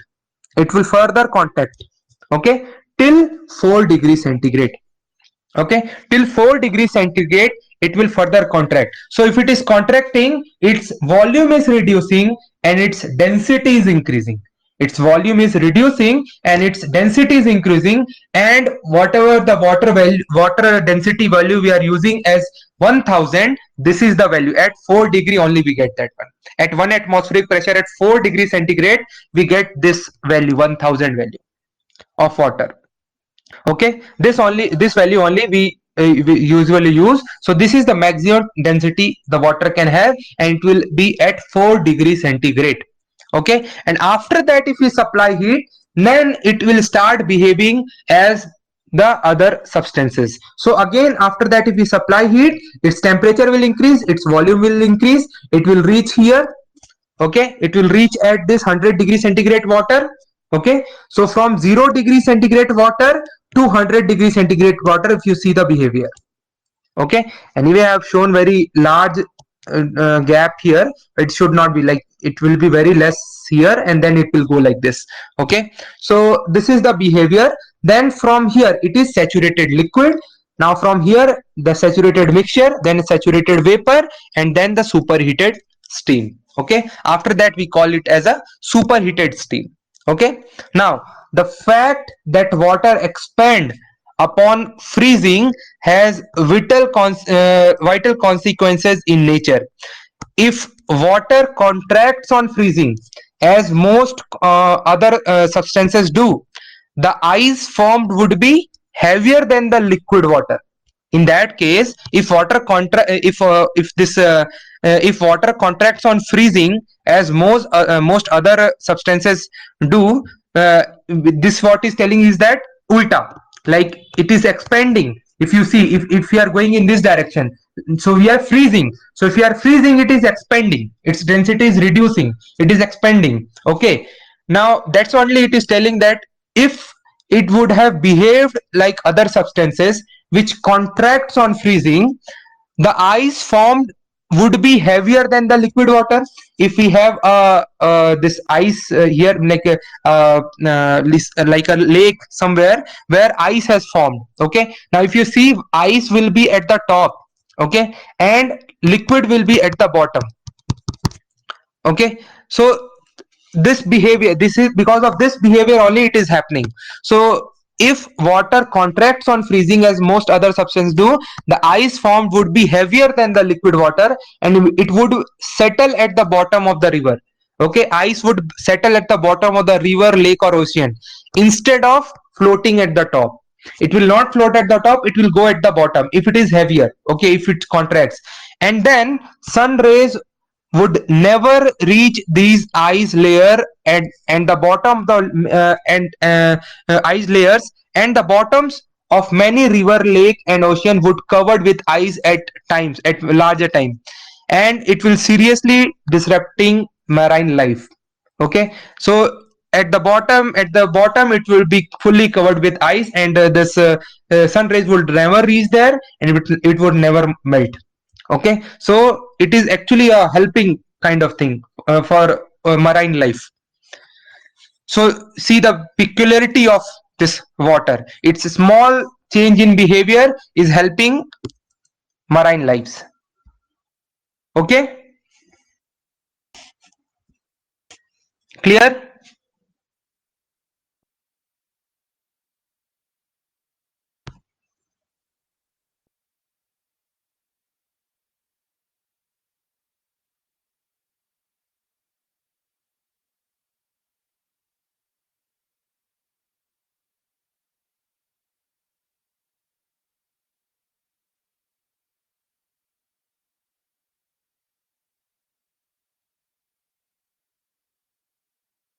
You want to note down here?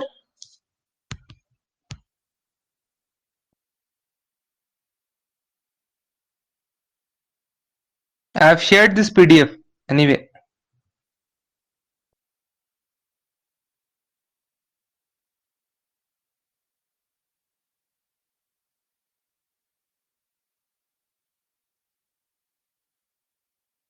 Which point? This point.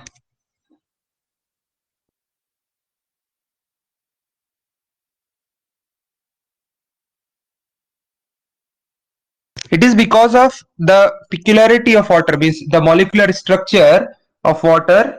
It actually contracts, means when we are anything, when we heat it expands. You know that one. Okay, like if we are going from liquid to water, from vapor also, liquid to vapor also, there also it expands. Volume will increase. Okay, or from solid to liquid also it expands. Even solid also going from lower temperature to higher temperature it expands. So any substance expands only when we are heating, but for water it is from it start contracting when it start changing from 0 degree ice to 0 degree liquid. So from 0 degree ice to 0 degree liquid, and it will further contract till 4 degrees centigrade, and after that only it starts its the behavior of other like other substance, which is expansion.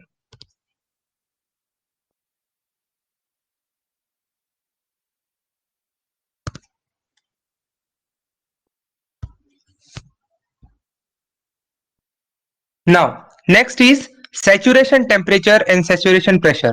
So water boils at 100 degrees centigrade is incorrect. If you say water boils at 100 degrees centigrade, that is incorrect. The correct statement is water boils at 100 degrees centigrade at 1 atm pressure. You should specify temperature also. It is not only temperature. Okay, because at different pressure the corresponding boiling temperature will be different. Okay, so water will boil at 100 degrees centigrade only if the pressure is 1 atm. Okay, so the only reason water start boiling at 100 degree centigrade was because we held the pressure at 1 atm.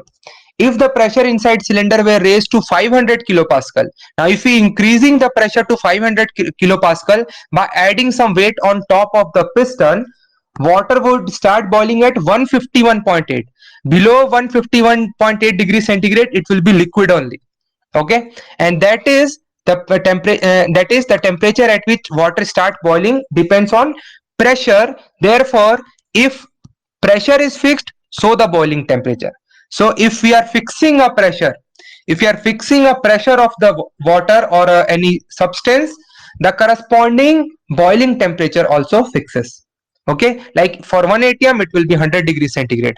If you are fixing 500 kilopascal as the pressure, then corresponding this temperature for boiling will be 151.8 degrees centigrade. Okay, so at a given pressure, the temperature at which pure substance changes phase is called saturation temperature. Okay, the temperature at which the pure substance changes phase is saturation temperature.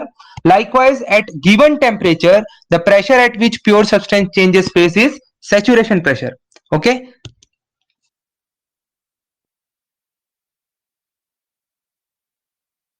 and the last thing, latent heat. You know, latent heat is it takes a large amount of energy to melt a solid or vapor, a liquid. Okay, to melt a solid or vapor, or means if you want to uh, uh, change the phase of solid, or if you want to change the phase of vapor, or you want to change the phase of liquid, you will have to interact with a large amount of energy. Okay, the amount of energy absorbed or released during a phase change process is called as latent heat. Now you already know this thing.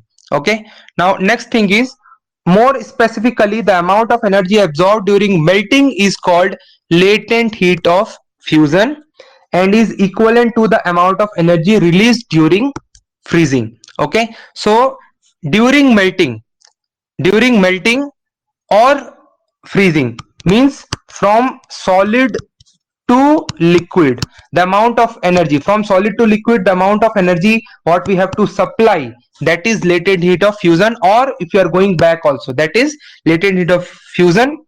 The amount of energy absorbed during vaporization is called latent heat of vaporization, means from liquid to gas if we are going, that is latent heat of vaporization, and is equivalent to energy released during condensation. So if you are going back also, that is latent heat of vaporization only.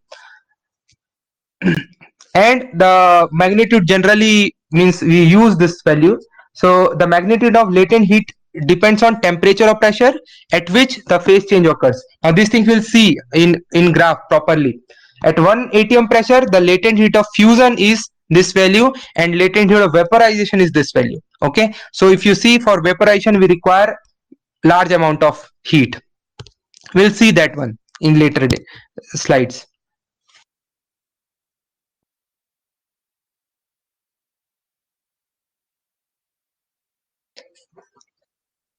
Now, saturation temperature and saturation pressure. Again, during phase change process, pressure and temperature are obviously dependent properties, and there is a definite relation between them. That is, the temperature, saturation temperature, not temperature only. Saturation temperature is function of saturation pressure. Okay, because there is a fixed pressure corresponding to fixed fixed pressure corresponding to saturation temperature, or there is a fixed temperature corresponding to saturation pressure. Okay, so a plot of this and this, such as one for water, it is given like this. For water it will go like this. So if you see, if you are increasing the temperature, the corresponding saturation pressure is also increasing. Okay, so that means at if the temperature is 100 degrees centigrade, the corresponding pressure will be this value, around 101 kilopascal.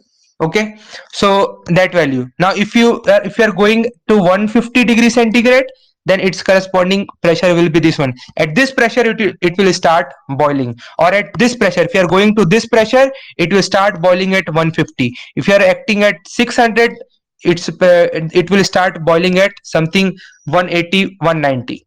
Okay, now in the kitchen, higher boiling temperature means shorter cooking time and energy saving. If we are talking about in like if you want to use a pressure cooker, okay, if you want to use in pressure cooker, the food cooks very quickly. The reason is, like, inside, what we are doing is that in pressure cooker we are building the inside pressure cooker, by supplying heat at constant volume, we are building the pressure, we are increasing the pressure. So if you are increasing the pressure, instead of atmospheric, we are somewhere here, let's say. So the corresponding saturation temperature, corresponding saturation temperature will be this one. Okay, so the this one, the boiling temperature will increase. So if boiling temperature is increasing, the means the cooking time will be less. If boiling temperature is increasing, the cooking time will be less, and energy saving. Okay, if time is less, energy will also save. In one more way, anyone can tell me in one more way how it is we are saving this energy? Any other term we can use for that one?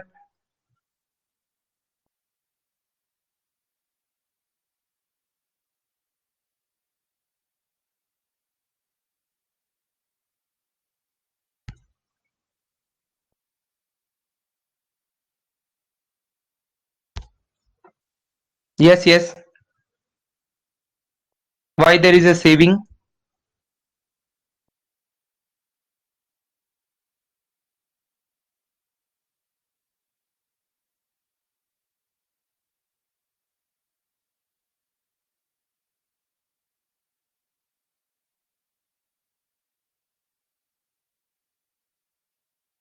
No, no. In terms of enthalpy, I'm asking.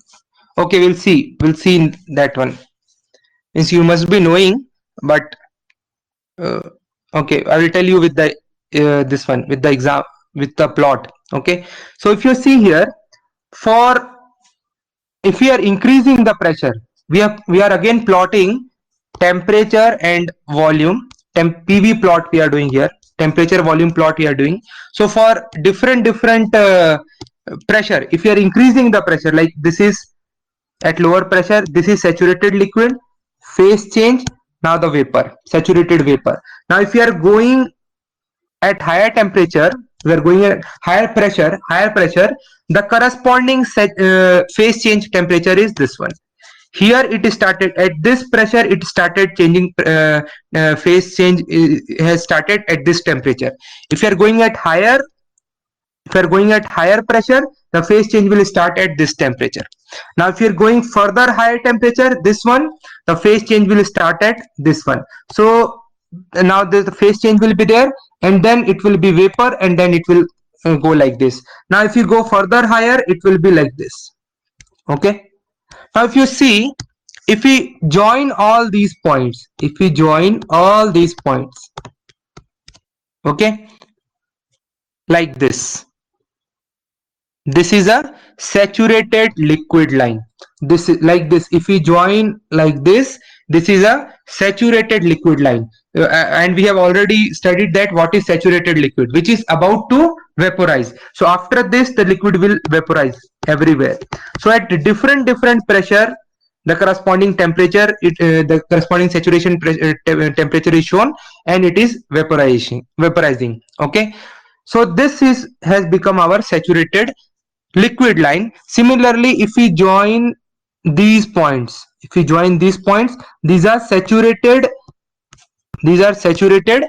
vapor line. So this is saturated vapor line. Okay, this is saturated vapor line, and you can see there is not much change in volume here because it is a liquid, but here the volume changes more. Okay, now the point where it intersect, that is called as critical point. That is called as critical point. Okay, there, after this, if you go beyond this pressure, if you go beyond this point pressure above critical point, there will be a flashing of direct flashing of liquid from liquid to vapor, from liquid somewhere, and that you cannot distinguish also, somewhere it will start flash to vapor. The liquid will directly flash to vapor. There won't be any mixture region. Okay, now if you see, the mixture region is continuously reducing. The mixture region is continuously reducing. Now this point is enthalpy of, if we talk about enthalpy, at this point, enthalpy of fluid, enthalpy of gas. Now we call it as HFG. Okay, HFG, and this is only we call as latent heat. specific latent heat. Okay, latent heat to convert liquid to vapor, to convert liquid to HF to Hg. This is and the difference between Hg minus HF we call as HFG. So the difference we call as latent heat. So this is our latent heat. Okay, now if you see, if you work at higher pressure, the latent heat is reducing. The latent heat for phase change is reducing. If you see here also, it is reducing. Okay, that is why in cooker, in pressure cooker, if you are working at higher pressure, like at this pressure, the phase change, the amount of heat required for phase change is reducing. Okay,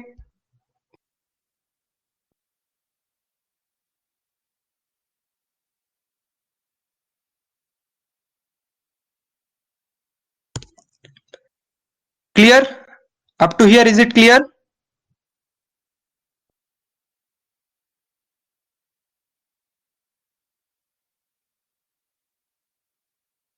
Speed is okay for everyone? Speed is it okay?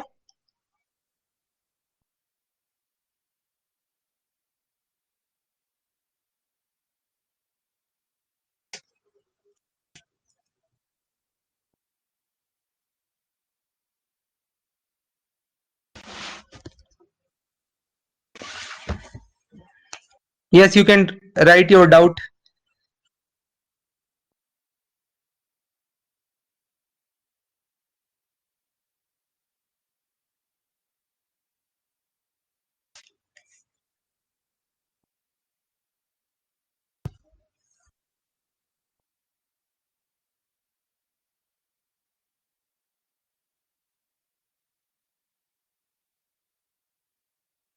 How powerful is expansion of water?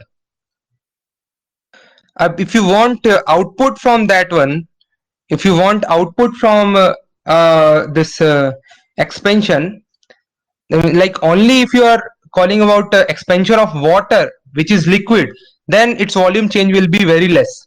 Okay, its volume change will be very less.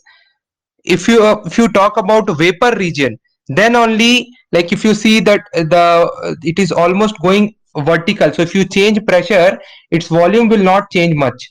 But if we are going in vapor region, it's for small change in pressure, its volume change will be more. If you plot PV plot, if you see PV plot, next it will come, there will be a major difference. So in the volume, there will have a expansion, more expansion, so there you can have more output from that. But in terms of expansion from water itself, that is not much useful in terms of water, but in vapor you will have.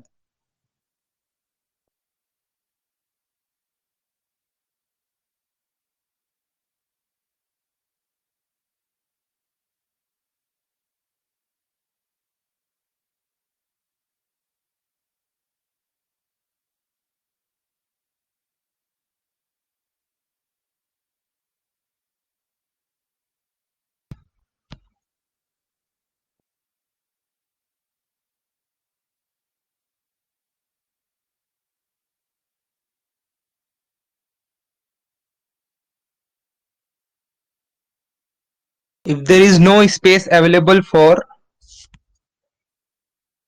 volume change when water is being frozen,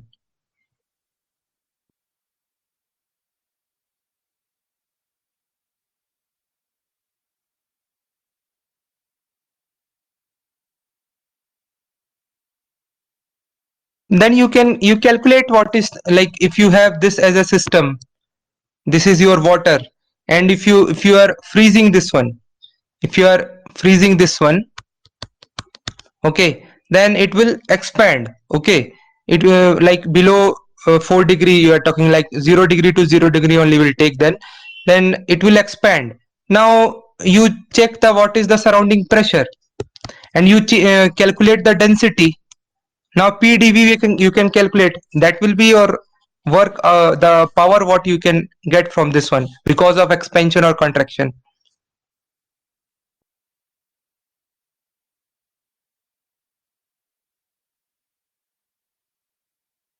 it at which pressure you are working, that you will have to see. At different pressure, this will be different, that this change will be different.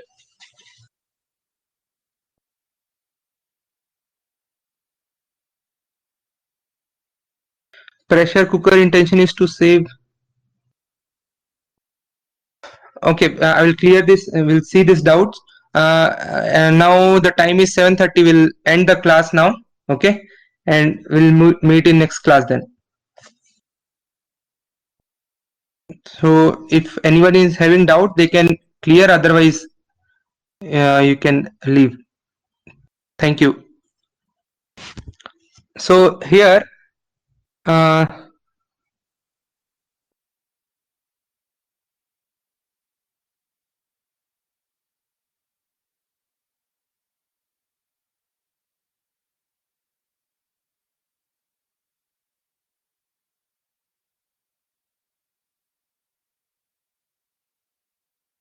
good night.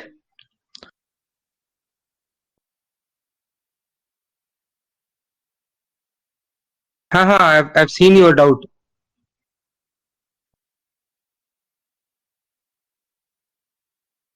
Okay, so what you are telling, that when we'll, so what we are saving is the energy change, sorry, the phase change energy what we are supplying, that only we are saving.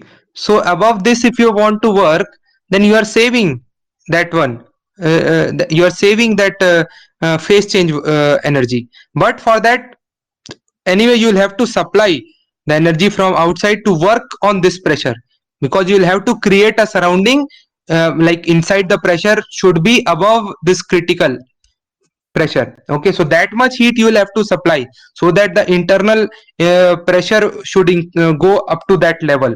Okay, otherwise phase changing wise you are saving the energy.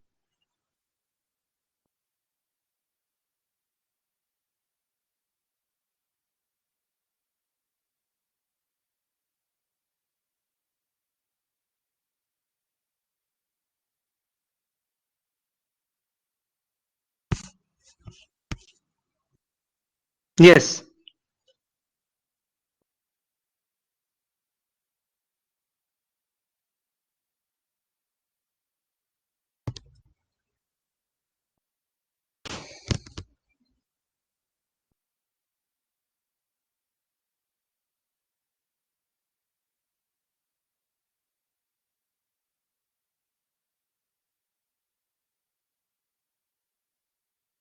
After that you are not saving your this thing na, uh, like in terms of phase change, if you are talking, then it won't be.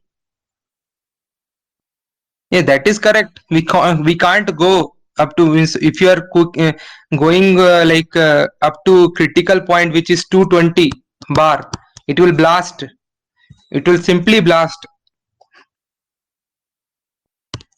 You are maintaining a 220 bar inside, surrounding is approximately 1 bar, inside is 220 bar. And if you are doing experiment like this, now you can imagine what will happen.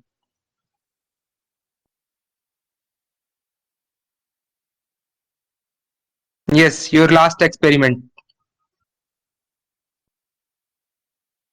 Okay, hypothetically also, if you are working above that range, if you are working, so that anyway your answer, that will be that is a topic of supercritical power plant. Actually, we what we do there, we have a supercritical power plant where we work above this line. Okay, we work above critical point. So there we have two tubes, there we have tubes in which when we supply heat, this water will directly flash into vapor, and that vapor we can superheat and send to turbine. But in our conventional power plant, where we work in this region, here some phase change will be there. So for that we have to have a drum where we can separate the liquid and vapor.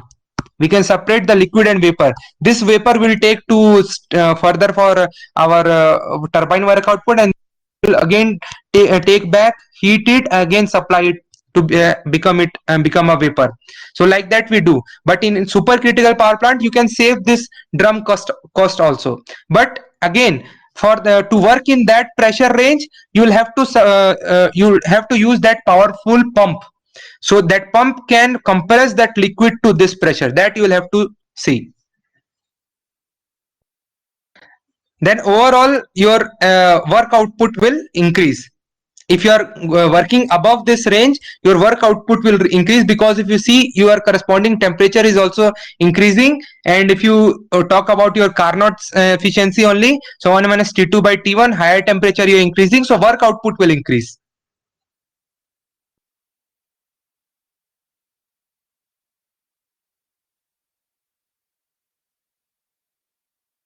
Those things we anyway will see in vapor power cycle.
Okay, so first one answer is C,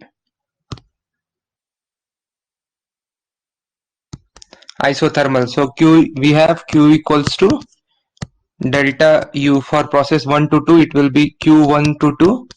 So U2 minus U1, this will be U2 minus U1 plus work 1 to 2.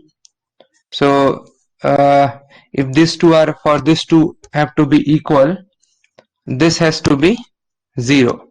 Okay, so for perfect gas, this will be 0 when it is a isothermal process, because for that entropy is function of temperature only. Okay, so C is the answer.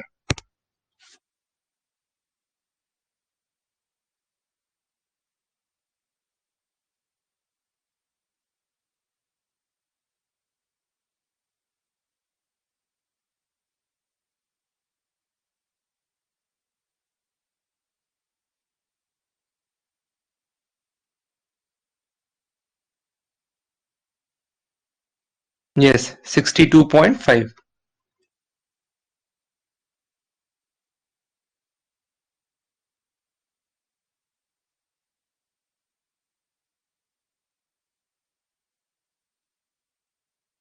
So this is an engine operating on a reversible cycle, and work output from an engine is shown in PV diagram. Okay, PV diagram, it is shown here.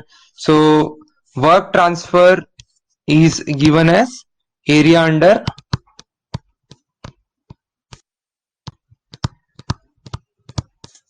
PV plot. Okay, area under PV plot for any process. So for this process, from, let's say it has started from here, so 1 2 3, so 1 to 2, the area under this curve, this is the area under 1 2 curve, 1 2 process. Okay, so from and from 2 to, from this 2 to 3, for this process the area under curve is this much only. Okay, and then for 3 to 1, it is anyway, it is a vertical line. For 3 to 1, if you see, this is a vertical line, and for that the area under curve is 0. Now it is asking the total net work output, so you'll have to calculate net area. So it will be this red marked area. okay, total red mark area minus this blue area, okay, minus this blue area anyway, and green area is 0 only. So this minus this, that will indicate area under this triangle. Okay, so you calculate the area of the triangle, which is half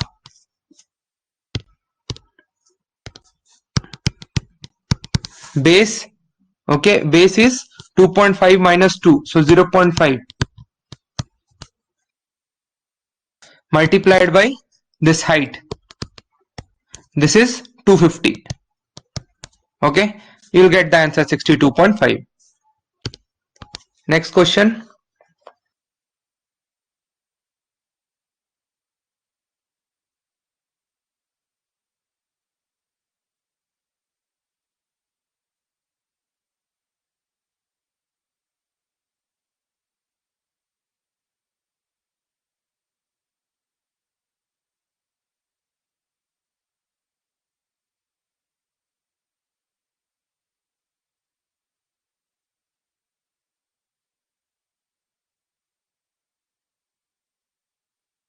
Yes, answer is 2909.9.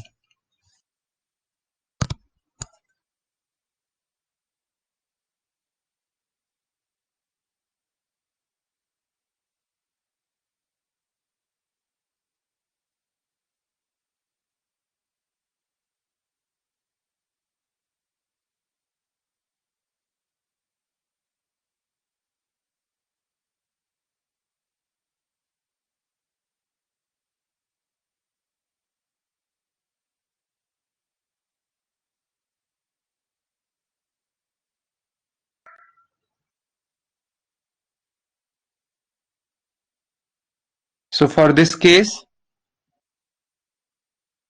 see here CV is given.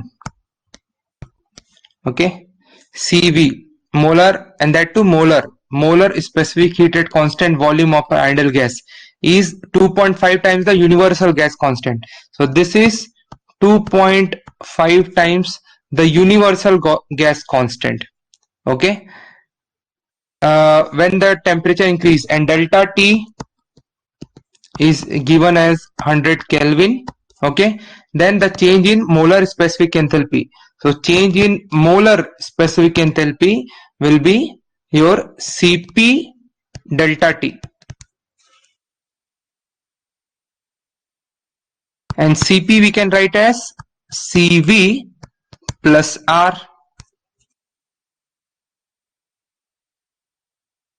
Okay, and then delta T, then this Cv is given as 2.5 times Ru. So 2.5 plus this one is 3.5.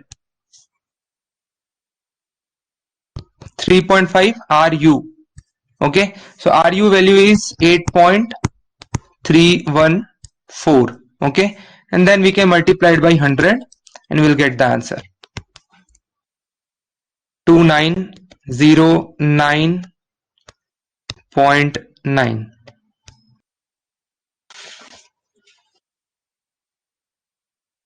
Okay, and here it is in joule per mole.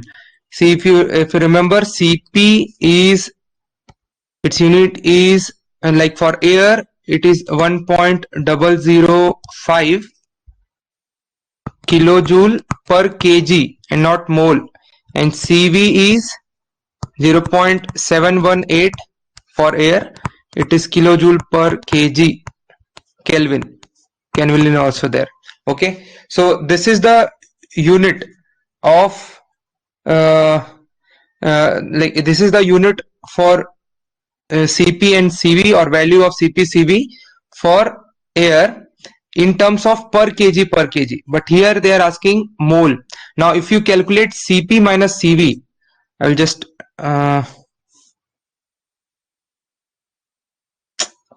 we should have delete option also. Okay, if we calculate this Cp minus Cv, okay, then we'll get this value as 0.287. Okay, 0.287, and this is nothing but your R. This R is what? Characteristic gas constant. This R is characteristic gas constant. So they are in terms of kilojoule per kg. So this R is also 0.287 kilojoule per kg. Okay, so they are the unit is kilojoule per kg, not in terms of mole. Now here they have asked in terms of mole. So if we are asking in terms of mole, we'll have to write here then this CV and this CP, they are in terms of mole. Okay, their unit is joule per mole. Okay, more and then Kelvin. Okay, so there is the difference. So if we talk about this CP and CV, then this CP minus CV is universal gas constant, RU, and whose value is 8.314. Okay, then in that case this CP and CV value is your in terms of mole, joule per mole Kelvin, and not this value here. This CP value is not 1.005. Okay, this difference you should understand here.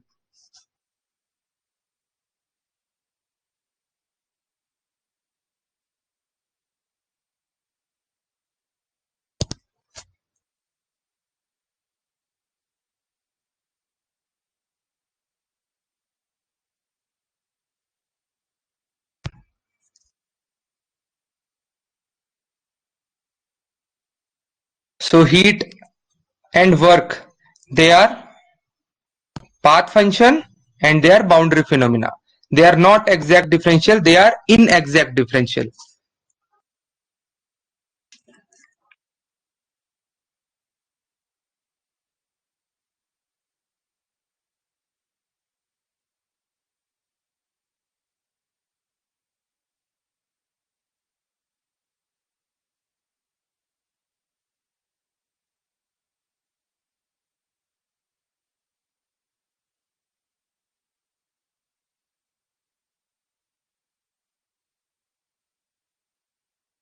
Okay, so the question, this is as a cylinder contains 5 meter cube of ideal gas. As a pressure of this one, at a pressure of this one, this gas is compressed in a reversible isothermal process till its pressure increases to 5 bar. Okay, so we are compressing here in a cylinder. We have this gas, okay, and we are compressing, so we are doing work on the system. Okay, so what is the work required for compressing? What is the work required for compressing? So for that, and that too in a isothermal process. So we know we have work transfer in isothermal process, work input in a isothermal process as P1 V1 ln P1 by P2. We have P2 by P1. Sorry, V2 by V1. We have in our equation, it is P1 V1 ln V2 by V1, or we can write P1 V1 ln P1 by P2. Okay, for isothermal, because here 5 bar and 1 bar, two pressures are given. Initial and final pressures are given. If initial final volumes are given, then we can use P1 V1 ln V2 by V1. Okay, now if you see P1 is 1 bar, P2 is 5 bar. If we calculate here, we'll get obviously in negative. Okay, so we'll get minus times 804. Now it is asking what is the work required. Anyway, option is there, so all option is in positive, so no confusion of positive or negative. But here it is asked work in kilojoule required for this one, so 804 is required.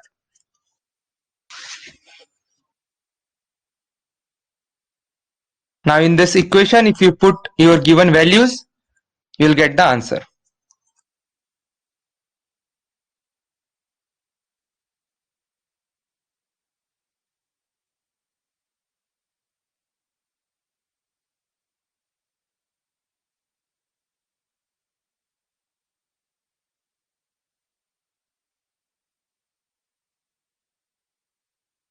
So heat and work are path function. We know this thing. It is not a property. So this two anyway gone. Now point function, it is for property only. So this also gone. So only option left is path function. So heat and work are path function.